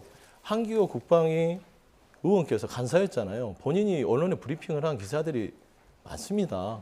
그때 어떻게 했냐면 월북의 정황이 선명하다라고 본인 입으로 이야기를 합니다. 그런 국민의힘이 갑자기 정부가 바뀌어서 어떤 연유에서 이거를 갑자기 뒤집고 들어오는지 특히나 국민의힘이 정권을 잡고 나서 해경도 어떤 명확한 SI의 근거 없이 그 본인들이 작년에 했던 입장을 바꿔버리잖아요. 그러면 어떤 의도가 있다고 의심이 될 수밖에 없는 거예요. 결국 이걸 정쟁으로 가는 것들이 우리 안보를 중시해야 되는 현실에서 과연 이게 국익에 도움이 되느냐? 전혀 도움이 되지 않습니다. 저는 그 얘기를 하는 것이고요. 어떤 사실, 진실, 규명 이런 부분들은 한쪽으로 몰아서 조사를 하면 될 것이고 나머지는 경제, 민생에 좀 집중을 했으면 좋겠다라는 게 민주당 지도부의 일관된 입장입니다. 다시 한번 이제 반론서에서 말씀드리면 국민의힘 입장에서 전체적으로 월북으로 단정질 수 없다. 수차례 얘기한 바 있었고 그 당시에 정부가 일방적으로 월북 규정을 짓게 된 문제를 충분하게 제기한 바가 있었습니다. 이 내용 어느 날 갑자기 정권이 바뀌고 나서 나왔던 얘기가 아니고요. 윤석열 대통령 후보가 선거를 치르는 과정에 상당히 많은 국민들을 만나게 됩니다.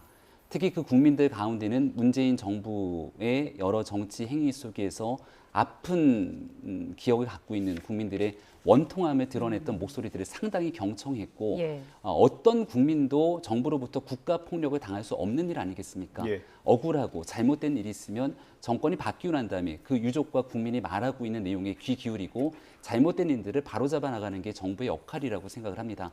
거듭 말씀드립니다만 민주당 입장에서 월북이라고 단정적으로 얘기할 수 있는 정황 증거들이 있으면 그 내용들을 바탕으로 주장하면 됩니다. 근데 지금 민주당 입장에서도 월북이라고 명확하게 얘기하지 못하는 상태 속에서 지금 국민의힘 그리고 윤석열 대통령이 하고 있는 윤석열 정부에서 일어나고 있는 과거의 잘못된 일들을 바로잡는 행위들에 대해서 정치 공세로 몰아붙이게 되는데요. 지금 나와 있는 내용들 결국 서해에서 안타까운 죽임을 당한 공무원에 대한 월북으로 단정질 수 있는 어떠한 명확한 팩트가 없는 상황이라면 유족의 입장에서 판단하고 그 내용들을 다시 한번 살펴보는 것이 온당하다고 말씀드립니다. 그러면 전 그래요. 국민의힘이 정말 그렇게 그 국민 한 사람 한 사람 아픔, 억울한 죽임에 대해서 그런다면 그러면 유호성 간첩 조작 사건에 대해서는 왜 그렇게 침묵을 할까요? 인격 살인이에요. 살아는 있지만 죽은 거 아니겠습니까? 뭐 검찰이 멀쩡한 사람을 간첩으로 만들어서 한 인생을 망쳤으면 거기에 대해서도 인권 차원에서 접근을 해야지요. 저는 그렇게 반론하고 싶어요.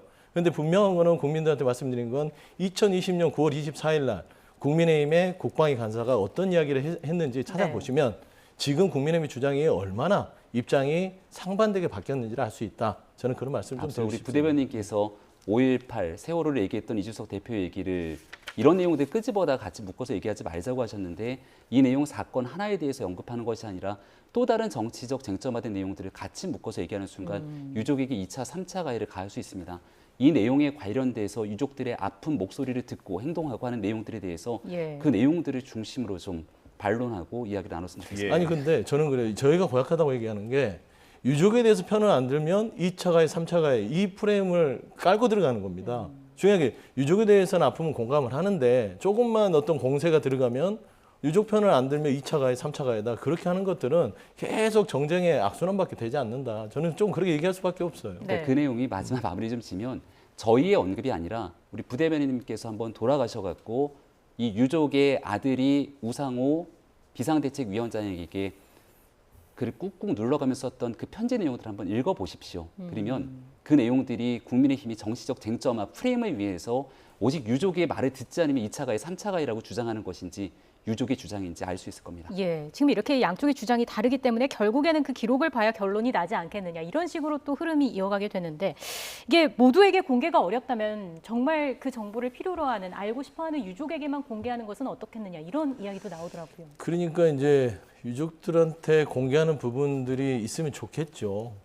근데 이게 이제 아까도 오늘도 그랬죠. 윤석열 대통령께서 법과 원칙 얘기하셨잖아요. 법과 원칙에 따라서 처리하겠다. 결국은 이게 법과 원칙의 문제입니다. 그러니까 군 특수정보는요, 북한의 정보이기 때문에 우리는 특히 안보 부분에 있어서는 굉장히 엄격하게 정보를 다루고 있습니다. 특히 법원에서는요, SI에 대해서는 일반인들이나 웬만해서는 정치권에도 공개하지 못하도록 비공개를 원칙으로 해서 판결을 내린 바가 있습니다. 지금도 마찬가지고요. 그렇기 때문에 2020년에도 국방이나 정보에서 비밀인가 말하자면 이 허가증이 있는 분들만 그것도 열람을 허락했던 거예요. 그런데 이거는 이제 마음은 유족들한테 공개해서 시원하게 하고 싶지만 이게 남북의 대치 상황에서 군 안보라는 것들은 정말 유족의 아픔도 있지만 전체 나라의 안위도 있지 않습니까? 그거를 다 살펴서 해야 되기 때문에 그런 부분들은 조금씩 정치권이 지혜를 모아서 갈 수밖에 없다. 그렇게 말씀드리고 싶습니다. 이 시점에서 저희가 윤석열 대통령도 오늘 출근길에서 관련된 내용이 질의응답이 있었는데요. 준비가 됐으면 한번 들어보겠습니다. 저는 늘 어떤 그 자유민주주의와 법치라고 하는 우리 헌법 정신을 정부가 솔선해서 할 수 있는 일을 해야 되지 않느냐 하는 입장을 제가 뭐 전 정부의 중앙지검장이나 검찰총장 때부터도 늘 가지고 있었습니다. 뭐 그 생각에는 변함이 없고, 그래서 뭐 이런 국민들께서 국가가 국민 보호가 국가의 첫째 임무인데 막 그런 부분에 대해서 국민들이 의문을 가지고 계시고 이런 게 있으면은 정부가 거기에 대해서 뭐 소극적인 입장을 보이는 것이 마땅하지 좀 문제 있지 않느냐. 그래서 그 부분들 한번 잘 검토를 해보겠습니다. 서울시장 공무원 사건 관련해가지고 민주당에서는 신색깔론이다 이렇게 이야기를 하고 있는데요. 이거에 대해서 좀 어떻게 보십니까? 법과 원칙에 따라서 공정하게 처리하겠습니다. 네, 해경의 발표가 있고 다음 날 아마 감사원 감사가 바로 착수가 됐던 것 같아요. 근데 사실 감사원도 접근할 수 있는 정보가 제한적일 거 아닙니까? 그럼 결국 수사로 가야 될까요? 이 내용을 이제 누군가 지난 정권에서 일어났던 공직 사회에 대한 처벌 문제로 비화되는 것은 저는 사실 온당한지에 대해서 고민이 필요한 지점이라고 봅니다. 제일 중요한 것은 일단 첫 번째로 왜 월북으로 낙인을 찍히면서 발표가 바뀌게 됐는지, 오늘자 조간신문 보도 등에 따르면 이렇게 발표된 발표를 하고 난 바뀐 발표를 하고 난 해수부 소속의 여러 공무원들이 그 뒤로 승진을 하게 됐던 모습들, 그리고 사망한 공무원 주변에 있는 사람들이 굉장히 어려움과 고통을 당했던 지난날의 일들이 있기 때문에 여기에 대해서 뭔가 정부의 외압이나 압력 혹은 발표하는 과정 속에서 안보실이나 청와대, 중앙정부 속에서의 외압이 있었는지 여부들을 확인하게 되는 하나의 절차 과정들을 거치게 될 것이라고 봅니다. 근데 이 월북으로 확정돼서 발표됐던 낙인을 찍는 것도 굉장히 심각한 문제지만 가장 먼저 밝혀내야 될 중요한 쟁점 중에 하나는 실종이 되고 난 다음 실종 신고가 들어갔고 최종적으로 살아있다라고 확인이 되고 있는 난 상황, 그리고 북한으로부터 여러 감청 정보들을 토대로 북한의 공격적인 상황에 대해서 우리 정부가 인지를 하게 될 것 아닙니까? 근데 이 긴박했던 골든타임에 우리 정부는 어디에서 인지를 하고 언제부터 이 공무원, 우리 국민을 살리기 위한 노력을 했는지에 대한 여부들이 나와야 되는데 아직까지 우리 정부가 언제 어디서 어떤 순간 무슨 노력을 했는지가 밝혀지지 않고 있습니다. 이 일을 밝혀내는 것이 핵심적인 상황일 것이고 이건 감청 자료 SA와 관계없이 우리 정부가 어떤 일을 했는지 스스로가 국민들 앞에 밝히면 되는 일입니다. 근데 지난 정부에서 아무런 국민 앞에 정작 중요한 골든타임에서 국민의 생명을 지키기 위해서 무엇을 했는지에 대한 시시각각에 대한 발표가 없었기 때문에 여기에 대한 접근을 우선적으로 필요하다 생각이 되고요. 이 일이 있고 난 다음 그 다음 순차적으로 여기에 대해서 월북자, 낙인 등에 대한 일에서 혹시 모를 외압의 성격이 있었는지 여부는 순차적으로 차분히 밝히면 될 일이라고 생각합니다. 주제 넘어가기 전에 부대변인님 생각 마지막으로 듣겠습니다. 일단 뭐 감사원 자체에서 이런 내용들을 밝히기에는 한계가 있을 것 같아요. 그다음에 이제 감사원을 출동을 시켰다는 건 이제 외압 얘기하셨는데 결국에는 이제 전 정부에서 어떤 뭐 행정적인 장난을 치지 않았냐. 결국엔 또 문재인 정부의 잘못을 드러내기 위한 하나의 뭐 액션이라고 보고 있고요. 저는 다시 한번 말씀드리지만 이거는 빨리 마무리가 돼야 됩니다. 그 군 특수 정보를 공개할 수가 없어요. 예전에 NLL 2012년도에 있었죠. 얼마나 지리하게 1년을 끌었습니까? 아무것도 없었잖아요. 그런 거하고 똑같습니다. 그러니까 인권적으로 유족들의 마음을 달래고 사회적으로 어떻게 지혜를 모아야 될지에 대해서는 여야가 논의를 해야겠지만 월북이냐 아니냐 이런 문제들, 그다음에 이런 외압이 있었냐 없었냐, 얼마나 이게 정쟁 아닙니까? 이게 사실 확인일까요? 이거를 이준석 대표가 5.18과 세월호에 비교를 한다는 게 말이 됩니까? 라는 것이 초대에 말씀했기 때문에 여야가 이제는 이걸 멈추고 좀 이제 공백 상태인 국회를 정상화시켜서 경제 민생에 집중했으면 좋겠다라는 좀 말씀드리고 싶습니다. 말씀하신 대로 유족들을 위한 여야 논의가 좀 필요할 것 같다라는 생각이 들고요. 원구성 얘기해 주셔가지고 그 얘기로 좀 넘어가 보겠습니다. 3주째 지금 공백 상태가 이어지고 있는데요. 권성동 원내대표가 오늘 좀 제안을 한 게 있습니다. 관련 녹취가 있어서 들어보고 다시 얘기 나눠보겠습니다. 여야는 정치 논리가 아닌 민생 논리로 해법을 찾아야 합니다. 저는 오늘 민주당의 원구성 협상 마무리를 위한 마라톤 회담을 공식 제안합니다. 여야가 원구성 협상을 타결할 때까지 만나고 또 만나야 합니다. 이번 주 안에 반드시 단판을 짓는다는 각오로 협상에 임하겠습니다. 민주당은 마라톤 회담에 지체 없이 응해야 합니다. 여당이 양보안을 내놔야 여야 협상이 시작되는 겁니다. 여당의 정치력이 너무 부재하다. 이렇게 평가합니다. 의회를 정상화하기 위해서는 여당이 먼저 야당이 납득할 만한 양보안을 제시하는 것이 선결 과제다 하는 점을 다시 한번 강조하고자 합니다. 일단 겉으로는 물러서지 않는 모습인데요. 네. 민주당 내부에서 사실 법사위원장 그냥 내주자 이런 의견이 조금 나오고 있다고 하는데 어떻습니까? 아니 늘 말씀해주신 법사위원장은 언제든지 내줄 생각이 있어요. 중요한 거는 이제 법사위의 상임위의 역할을 옥상 역할을 벗어버리고 기존 상임위 역할만 한다면 전제 조건 그게 이제 저번 원내대표 간에 합의한 게 그거였습니다. 7월에 국민의힘에게 법사위를 넘긴다. 다만 부대 조건으로 법사위가 상임위 역할만 하지 다른 타 상임위까지 다 말하자면 체제작구에 대해서 다 독점을 하지 않는다라는 그 말하자면 부대 조건이 있었습니다. 그래서 민주당은 지금도 똑같습니다. 그것만 국민의힘이 합의를 해준다면 법사위를 못 질 이유가 아무것도 없죠. 그다음에 제가 말씀드린 건 권선동 원내대표가 마라톤 협상 빨리 임하라고 하는데 저희가 임하라고 한 지가 오래됐어요. 저희는 이미 다 준비가 돼서 계속 경제민생 이야기하자. 빨리 좀 원 좀 열자. 이거 너무 공백이 길지 않냐 했는데 이제 와서 왜 뒷북 치시고 마라톤 뭐 회의를 준비했다. 좋습니다. 이제라도 나오셨으니까 좋지만 이거를 분명히 아셔야 돼요. 국정 운영과 책임은 여당인 국민의힘한테 있는 거예요. 그러면은 그 책임, 이 나라를 이끌어가는 부분들을 국민들이 선출해서 잘 한번 이끌어봐라라고 선택을 해줬으면 거기에 대해서 뭔가 이 책임을 가지고 야당이 민주당에게 이렇게 좀 할 테니까 협조해달라. 이렇게 할 테니까 협조해달라. 이렇게 하는 게 말하자면 집권 여당의 태도인데 아직도 야당처럼 국민의힘은 그냥 어깃장만 하고 전 정부 욕하고 민주당이 발목 잡는다. 이거는 국민들 보시기에 별로 좋지는 않습니다. 그래서 제가 봤을 때 권선동 원내대표께서 마라톤 회의를 준비하셨으니까 다만 취지는 좋으나 마라톤이라는 부분들은 코스 설명이 있어야죠. 시작과 끝은 정해놓고 어떤 부분에서 어디에서 어느 시점에서 어느 부분은 양보하고 어느 부분은 우리가 좀 원하는 게 있다. 이런 자세한 것들을 먼저 던지고 가면 저희는 지금 이미 준비된 지가 오래됐다. 그런 말씀 드리고 싶습니다. 어떤 말씀해 주실까요? 중앙정부에서 해야 될 일들에 대해서 야당의 협조가 필요하고 함께 소통하기 위해서 노력을 한다면 말씀 주신 것처럼 여당의 무거운 책임감들이 있겠죠. 지금 있는 일들은 국회 내 원구성에 관련된 일들입니다. 의석의 수로 비교해 보게 된다면 상호 비교가 불가능할 정도의 거대 의석을 민주당이 가지고 있기 때문에 말 그대로 민주당에서 힘과 키를 쥐고 있는 상태 속에서 소수의 여당이 원구성에서는 끌려가듯이 협상장에 임할 수밖에 없는 것이 현실 아니겠습니까?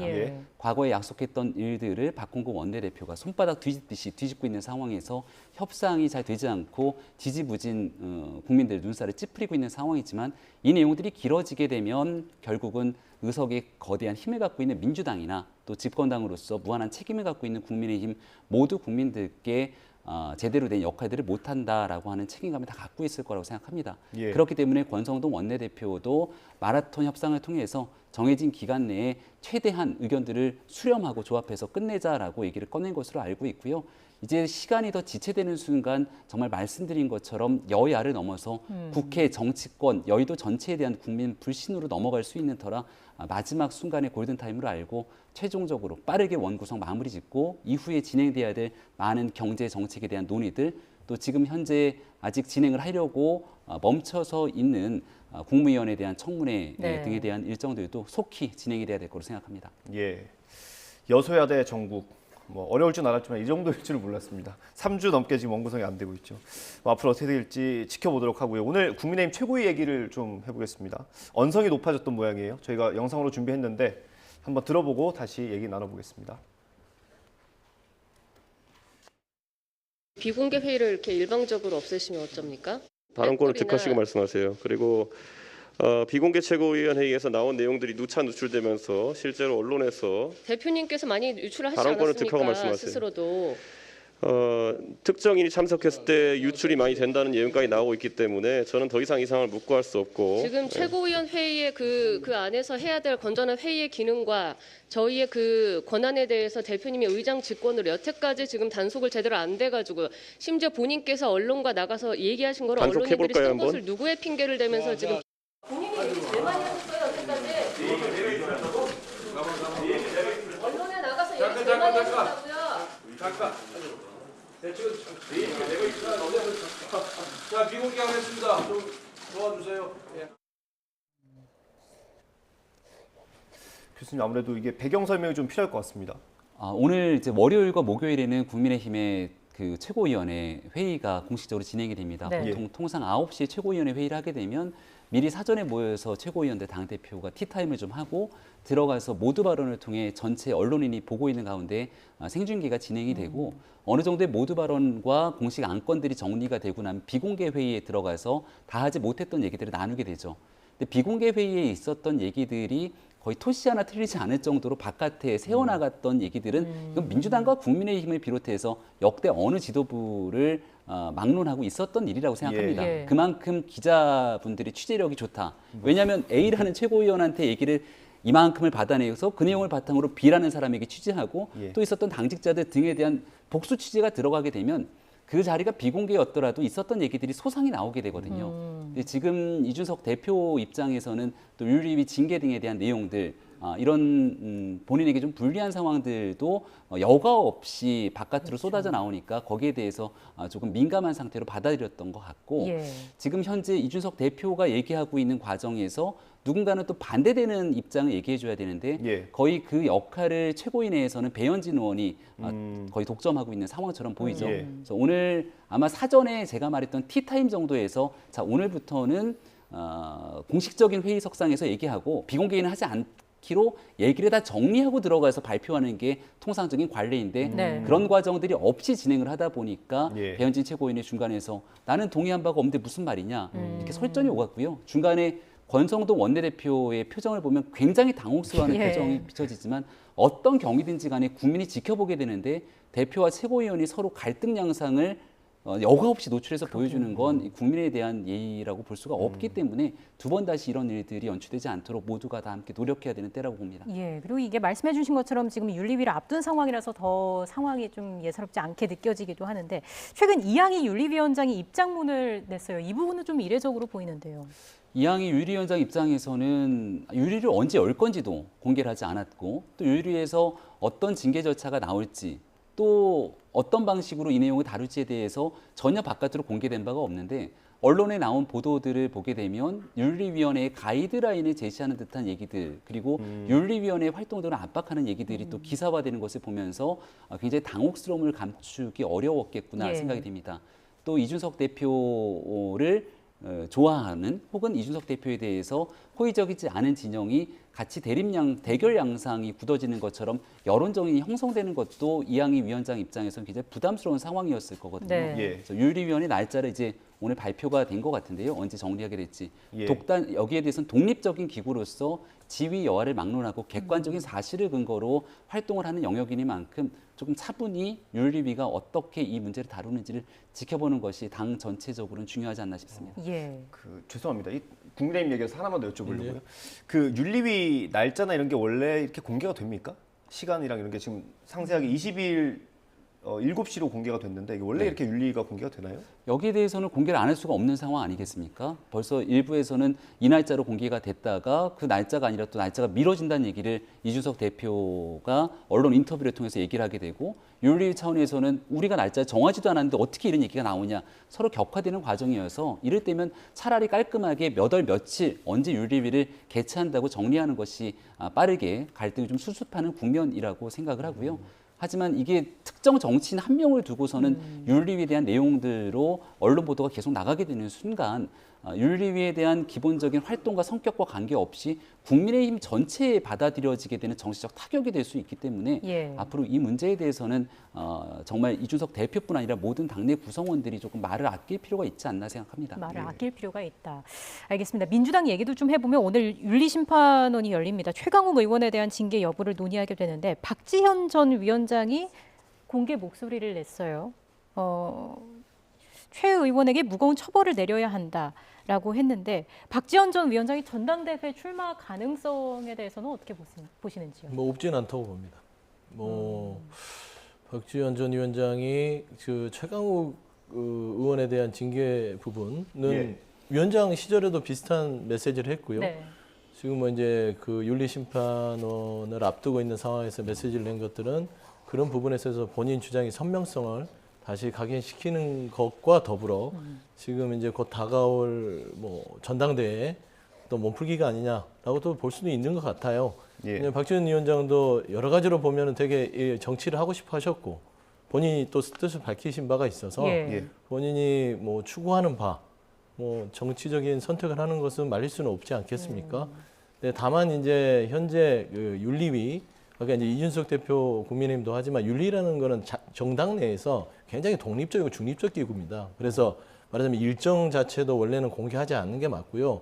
어떤 안건으로 어떻게 되는 장소 자체도 공개하지 않는 게 맞습니다. 은밀하게 해서 심판원에서 결정한 사안을 그냥 최고위 지도부에 올려서 어떤 결과를 이제 처리하는. 네. 근데 이제 이준석 대표 같은 경우는 당대표이기 때문에 아마 이제 집중이 되다 보니 그런 것 같고, 최강욱 의원 같은 경우도 아마 저는 한 번의 의원이긴 하지만 그렇게 집중도는 높지 않다고 봐요. 이준석 대표보다는. 근데 이게 맞물리는 거죠. 이준석 대표와 이런 부분에 있어서 어떻게 처리하는지 그런 부분이 관전 포인트가 될 것 같고, 또 박지원 전 위원장이 계속 이 최강욱 의원에 대한 어떤 징계 부분에 대해서 어느 정도 좀 강한 말투를 했기 때문에 여기에 대해서도 좀 영향이 좀 있지 않을까. 하지만 윤리심판원이 뭐 그런 영향을 받지 않아야 될 텐데라는 좀 생각을 하게 됩니다. 최강욱 의원 같은 경우는 사실 그 강경 노선을 가던 그 그룹에서 어떤 중심 인물 아니겠습니까? 그래서 더 이번에 좀 관심이 가는 것 같거든요. 그럴까요? 그런데 모르겠습니다. 그 최강욱 의원 자체가 뭐 좀 매파라고 해야 되나요? 강경파에 속하긴 하지만 이 문제와 그건 좀 별개의 문제죠. 정치적 성향이 좀 강하게 나가는 부분과 본인이 어떤 말 실수를 통해서 윤리위에서 어떤 품위 손상 부분들을 징계받는 부분은 좀 별개의 문제 같고요. 아마 이제 윤리위에서 그거는 잘 판단을 해서 거기에 적절한 결론을 내면 지도부가 잘 판단할 거라고 봅니다. 그 이재명 의원 같은 경우에는 당권 도전 결심을 좀 굳힌 것 같다, 이런 보도들이 좀 나오는 것 같아요. 그러니까 지금 아무도 이재명 의원이 안 나온다고 말하는 사람은 없더라고요. 여야를 막론하고 다 그냥 규정사실화 돼 있는데, 저는 그렇습니다. 이제 정황상은 여러 가지 정치 상황은 나오는 게 어떤 뭐 상수처럼 돼 있지만 아직은 이재명 의원이 본인 입으로 출마를 하겠다라든지 어떤 거기에 대한 암시를 주는 어떤 메시지를 준 적은 없어요. 아마 제 생각에는 장시간 좀 고민을 하는 것 같고요. 최근에 이제 본인 지역구에서 뭐 개혁의 딸들과 만나서 어떤 언행 부분들을 타일렀던 부분은 본인이 대선 후보였기 때문에 당의 분란을 초래하는 부분들의 책임감을 가지고 어떤 좀 지도자로서 나선 게 아니겠냐라고 하는 것이, 이게 어떤 당권 도전을 위한 몸풀기라고 보기에는 아직은 좀 이르다라고 좀 말씀드리고 싶습니다. 교수님, 마지막 짧게 전망 어떻게 하시는지 들어볼까요? 이재명 의원 입장에서요, 뭐 여야 공의에 막론하고 전당대회 출마를 위해서 한 걸음씩 순차적인 일정들을 수행해 나가고 있다. 우리가 답정너라고 얘기를 하고 있는데 결론은 정해져 있는 것 같고, 민주당 내에서 이제 누가 된다 안 된다 이런 식의 얘기 논쟁들이 크지 않습니까? 이재명 의원을 둘러싸고 있는. 근데 저희가 지난날 겪어봤던 당내 갈등 구조, 또 뭘 좀 딛고 넘어서기 위해서는 누가 안 된다고 백날 얘기가 되지가 않습니다. 그 사람이 안 되는 것이 아니라 새로운 변화와 혁신의 주체로서 누군가가 국민의 뜻을 바탕으로 한번 새로운 리더가 나와줘야 되는데, 민주당 입장에서는 그런 새로운 리더의 출현이 이재명 의원을 뛰어넘게 가능한지 아닌지에 대한 여부가 이번 전당대회를 바라보는 핵심 쟁점이라고 봅니다. 네, 알겠습니다. 여기서 이야기 마무리하겠습니다. 김병민 경희대 객원 교수, 서용주 더불어민주당 상근 부대변인 두 분과 함께했습니다. 고맙습니다. 고맙습니다.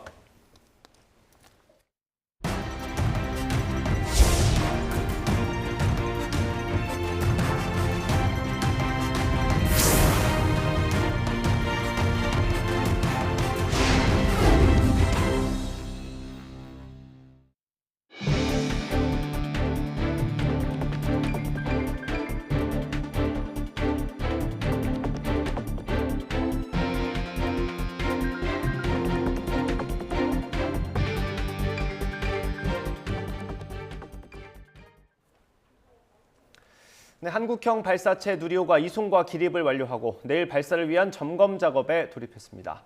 과학기술정보통신부와 한국항공우주연구원은 오전에 누리호를 발사대 수직으로 세우는 기립과 고정 작업을 완료하고 케이블을 연결한 뒤 전기 기계적 점검 작업에 착수했다고 밝혔습니다. 누리호는 오늘 저녁 7시까지 발사 준비를 위한 점검을 진행할 계획이며, 초기에 별다른 문제가 없다면 오후 3시 30분에 점검 결과를 앞으로 진행 사항에 대한 발표가 있을 예정입니다. 과기부는 내일 오전과 오후에 발사관리위원회를 열어서 누리호 추진제 충전 여부와 최종 발사 시각 등을 결정합니다. 고공행진하는 물가에 금리까지 올라가고 있는 미국에서는 절반에 가까운 경제 전문가들이 1년 안에 경기 침체가 올 것으로 보고 있습니다. 바이든 행정부 관료들은 고용 등 경제 지표가 탄탄하다며 경기 침체를 피할 수 있다고 방어하고 나섰습니다. 워싱턴에서 강태욱 특파원의 보도입니다. 월스트리트 저널이 기준금리 0.75%포인트 인상 직후인 지난 16일에서 17일 경제 전문가 53명을 대상으로 설문조사했습니다. 1년 안에 경기 침체가 올 확률에 대한 답변 평균치가 44%로 집계됐다고 밝혔습니다. 지난 2005년부터 해온 관련 조사에서 거의 가장 높은 수치라고 설명했습니다. 특히 올해 말 미국의 소비자 물가지수 전망치는 평균 6.97%로 4월에 5.52%를 훌쩍 넘어섰습니다. 올해 말 기준금리 예상치도 이번 조사에서는 3.315%로 크게 높아지면서 다음 달에도 인상이 불가피한 것으로 내다봤습니다. 치솟는 물가와 높아지는 금리로 경기 침체 가능성이 커지고 있다고 본 겁니다. The more the Federal Reserve raises interest rates, the more of a headwind that's going to be on the economy, and that will increase the risk of either a sharp slowdown or an outright recession. 바이든 행정부 경제 관료들은 경기 침체를 피할 수 있다고 설파하고 있습니다. 제닛 옐런 재무장관은 불가피한 것은 아니라며 경제가 안정적 성장기로 접어들 것이라고 강조했습니다. 특히 탄탄한 노동시장을 근거로 들었습니다. The labor market is recovered and we have reached full employment. It's natural now that we expect a transition to steady and stable growth. But I don't think a recession is at all inevitable. 브라이언 디스 백악관 국가경제위원회 위원장도 CBS와 폭스뉴스에 잇따라 출연해 물가를 안정시키기 위한 추가 노력이 잇따를 것이라며 선을 그었습니다. 그러면서 이들 관료는 소비재에 대한 대중 관세 인하나 유류세 한시 면제 등을 검토하고 있음을 시사했습니다. 워싱턴에서 YTN 강태욱입니다. 코스피가 오늘 낮 12시 30분 기준으로 전거래일보다 50포인트 가까이 하락하면서 장중 2,400선이 무너졌습니다. 코스닥은 20포인트 이상 하락한 770에서 780선을 오르내리고 있습니다. 삼성전자는 1% 이상 하락해 58,000원 선을 유지하고 있습니다. 외환시장에서 원달러 환율은 전거래일보다 3원 이상 오른 1291원에 개장해 1289원에서 1290원 선을 오르내리고 있습니다. 정부는 농축산물 비축 물자를 방출하고 긴급 수입해 수급 관리를 강화하고 가격 할인 등을 통해 고물가 상황에 대처해 나갈 계획입니다. 추경호 부총리 겸 기획재정부 장관은 정부 서울청사에서 첫 비상경제 장관회의를 열고 이 같은 내용의 민생 물가 안정 대책을 내놓았습니다. 이에 따라 가격이 불안정한 감자와 양파, 마늘은 6월에서 7월 비축 물량을 방출해 공급을 늘리고 감자는 긴급 수입하는 방안도 검토하기로 했습니다. 또 돼지고기 할당 관세 물량 5만 톤을 신속히 수입하고 필요할 경우에는 5만 톤을 추가해서 대형마트 등과 협력해 할인 행사를 열 계획입니다. 사회적 거리 두기가 풀리면서 카드 사용액이 1년 전보다 10% 넘게 늘어나는 등 소비가 되살아나는 조짐을 보이고 있습니다. 다만 연일 치솟는 물가와 높은 금리가 소비 회복에 걸림돌로 작용할 것으로 보입니다. 강희경 기자의 보도입니다.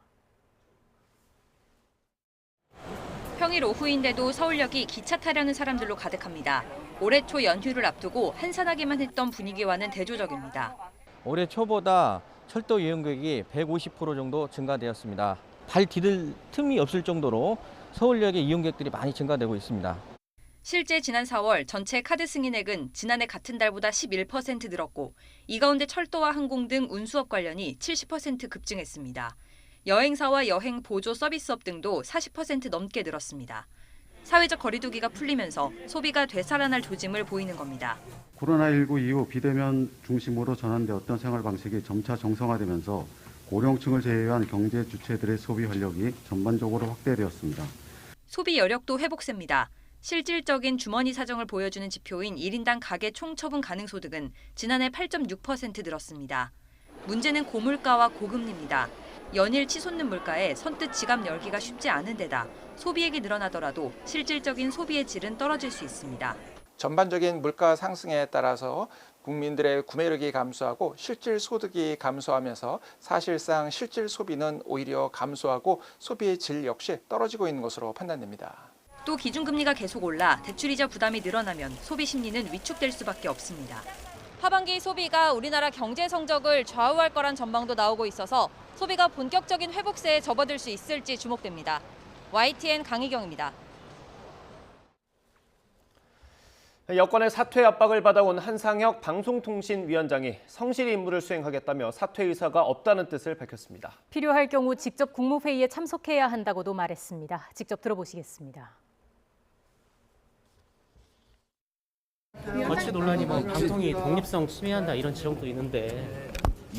뭐 그런 말씀은 여러 차례 드린 것 같고요. 저 뭐 최대한 성실히 맡은 바의 임무를 수행을 하겠다는 말씀으로 정리를 할게요. 그럼 정치 표명에 대한 공식적인 입장은 언제쯤? 위원장님 그러면 권익위 원장님이 이제 국무회의 뭐 참석 필요하다 이런 입장도 내셨는데 방통위원장 국무회의 참석 간다고? 필요 사안이 있으면 참석해야 되겠죠. 그 방법은 생각해볼 문제고요. 여기까지 하시죠. 국민의힘 김용태 청년 최고위원이 문재인 정권의 알박기 코드 인사로 임명된 분들은 이제 그만 스스로 물러나는 것이 상식에 맞을 듯하다며 사퇴를 압박했습니다. 김 최고위원은 오늘 국회에서 열린 최고위원회의에서 김재남 한국원자력안전재단 이사장과 홍장표 KDI 한국개발연구원 원장 등의 이름을 거론하며 이같이 말했습니다. 최근 국민의힘이 한상혁 방송통신위원장과 전현희 국민권익위원장에 대해 강한 사퇴 압박을 가하는 가운데 문재인 정부 때 임명된 인사들의 사퇴 압박 전선을 확대한 것으로 풀이됩니다. 이른바 산업부 블랙리스트 의혹을 수사하는 검찰이 문재인 정부 초기 청와대로 파견됐던 산업부 관계자를 소환했습니다. 서울 동부지방검찰청은 오늘 오전 10시쯤 산업통상자원부 산업기술혁신과 A과장을 참고인 신분으로 불러 조사하고 있습니다. 산업부에서 근무하던 A과장은 산하기관장들이 사퇴를 종용받았다는 이른바 블랙리스트 의혹이 불거진 지난 2017년 청와대로 파견돼 1년여 동안 인사 관련 부서에서 행정관으로 근무한 걸로 알려졌습니다. 검찰은 A과장을 상대로 당시 산하기관장 인사 문제와 관련해 산업부와 청와대 사이 교감이 있었는지 등을 집중적으로 조사할 걸로 보입니다. SNS에 공개된 얼굴 사진을 도용해 음란물 영상에 합성한 뒤 이를 해외 사이트에 유포한 30대 남성이 붙잡혔습니다. 경기 남양주 북부경찰서는 30대 남성 A씨를 성폭력 처벌법 위반 혐의 등으로 구속해 지난 3일 검찰에 송치했습니다. A씨는 지난해 8월 초 SNS에 공개된 불특정 다수의 얼굴 사진을 내려받아 음란물에 합성하는 이른바 딥페이크 영상을 제작해 유포한 혐의를 받고 있습니다. 피해자들은 만 18살부터 25살까지 여성 7명으로 A씨는 이들에게 개인 메시지를 보내 영상이 유출됐으니 조심하라며 유대감을 쌓은 뒤 추가 범행을 유도하기도 했습니다. 전국 장애인 차별철폐연대가 장애인 권리 예산을 촉구하며 지하철 출근길 시위를 다시 시작했습니다. 전장현은 오늘 아침 7시 40분부터 서울 지하철 4호선 해화역에서 사당역을 거쳐 회원역까지 지하철을 타고 이동하는 방법으로 시위를 벌였습니다. 단체는 장애인 권리 보장 예산 확보를 위해 기획재정부 실무자와 면담하도록 해달라고 요청했지만 오늘까지 답변을 듣지 못해 시위를 재개한다고 밝혔습니다. 이들은 8시 10분쯤 삼각지역에서 열린 전동차 출입문에 사다리를 걸쳐 출발을 지연시키기도 했는데 경찰이 경력을 투입할 수 있다며 경고하자 곧바로 철회하면서 큰 충돌은 없었습니다. 서울 고등학교 급식에서 잇따라 개구리 사체가 나온 것과 관련해 교육부가 전국의 열무김치 납품업체를 전수조사하기로 했습니다. 류혜숙 교육부 학생지원국장은 오늘 출입기자단 정례 브리핑에서 학교 급식에 열무김치를 납품하는 업체들에 대해서 전수조사를 할 계획이라고 밝혔습니다. 이어 전국의 열무김치 관련 해썹 인증업체는 400여 곳이라며 이 가운데 학교에 납품하는 업체에 대해서 전수조사를 실시하겠다고 말했습니다. 우크라이나에서는 휴일에도 동부 요충지 세베로도네츠크를 중심으로 러시아군의 공세와 우크라이나군의 반격이 이어졌습니다. 젤렌스키 우크라이나 대통령이 남부 지역을 탈환하겠다고 천명했지만 전쟁이 몇 년 동안 계속될 수 있다는 전망까지 나왔습니다. 김은건 기자의 보도입니다. 우크라이나 북부 하르키우 인근 수미 지역의 가옥들이 화염에 휩싸였습니다. 휴일 이른 아침 러시아군의 포격으로 민가 10여 채가 불탔다고 우크라이나 정부가 밝혔습니다. 친러 반군이 장악한 동부 도네츠크의 한 시장에도 포탄이 떨어지면서 큰 피해가 발생했습니다. Не то что громко, а очень громко было. И непонятно, куда стреляют, что стреляют, не переставая, просто приземлялось и приземлялось. 우크라이나군은 동부 격전지 세베로도네츠크 부근에서는 일부 러시아군의 공격을 물리쳤다면서 전투가 계속되고 있다고 밝혔습니다. 반면 러시아는 우크라이나군이 잇따라 패배해 퇴각하고 있다며 장거리 미사일로 우크라이나군 지휘부와 무기들을 파괴했다고 주장했습니다. Большие потери в рядах ВСУ вынуждают украинское командование бросать в бой неподготовленный личный состав, у которого отсутствуют необходимые навыки. 젤렌스키 우크라이나 대통령은 러시아군의 포격이 이어지는 남부 도시 미콜라이우와 오데사를 잇따라 방문해 남부 지역을 반드시 탈환하겠다고 다짐했습니다. Південь ми нікому не віддамо, все своє повернемо, і море буде українським і безпечним. 또 남부 항구를 통한 식량 수출을 재개하기 위해 모든 것을 다할 것이라며 병사들과 의료진을 격려했습니다. 젤렌스키 대통령이 이딴 최전방 방문을 통해 결사항전 의지를 강조하고 있지만 전력 열세에 따른 전쟁 장기화가 불가피하다는 목소리도 이어지고 있습니다. 지난주 존슨 영국 총리가 장기전을 준비해야 한다고 밝힌 데 이어 옌스 스톨텐베르그 나토 사무총장도 전쟁이 수년간 계속될 것에 대비해야 한다고 지적했습니다. 앞서 미국 워싱턴 포스트도 종전 없이 장기 대치 상태를 이어갈 수 있다고 분석하는 등 서방이 이미 전쟁 장기화에 대비하고 있다는 관측도 나옵니다. YTN 김건희입니다. 현장의 이면을 살펴보는 이슈 그리고입니다. 서해 공무원 피살 사건의 진위를 놓고 여야의 공방이 거셉니다. 당시 군의 첩보 내용을 공개해야 한다는 여당 주장에 야당은 국익을 생각하라며 맞서고 있습니다. 그렇게 이 정부는 문재인 정부를 공격하기 위해서라면 북한을 감시하고 북한에서 여러 가지 정보를 빼내는 모든 첩보 기능과 대북 감시 기능을 다 무력화시키겠다는 얘기입니까? 제가 실소를 금할 수가 없습니다. 국가의 국익이 무엇인가를 먼저 고민할 줄 아는 정치인들이 되어야 됩니다. 자, 그런데 사건이 일어났던 2년 전에는 어땠을까요? 아직 정권이 바뀌기 전 특별 정보 공개를 놓고 당시 여야의 시각은 이랬습니다.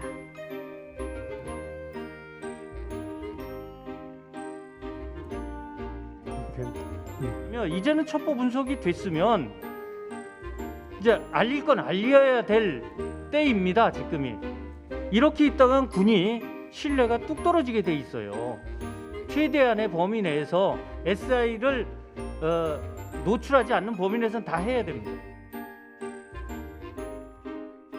그런데 그날 그 동일 방송에서 우리 여당인께 나오셔서 밧줄, 해군 지휘계통, 사살, 방독면 쓰고 불태우다 다 말씀.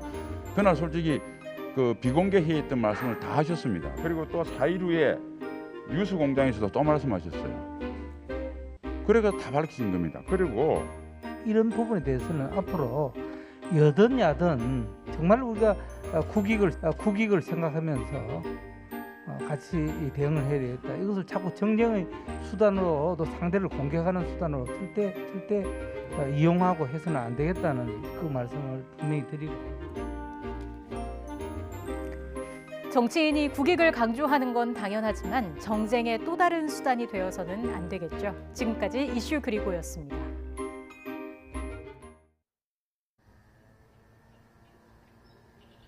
날이 갈수록 더위의 기세가 강해지고 있습니다. 현재 서울 기온은 26.8도로 습도가 높아서 후텁지근하게 느껴지고 있고요.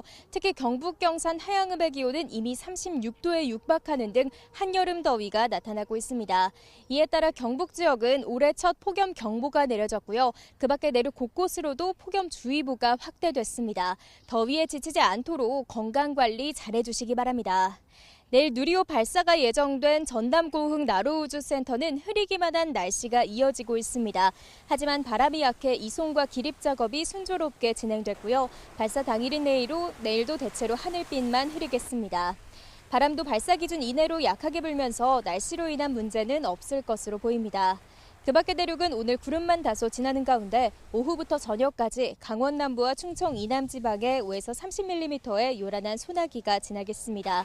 제주도는 저녁부터 올해 첫 장맛비가 내리겠고 비의 양은 5에서 20mm가 예상됩니다.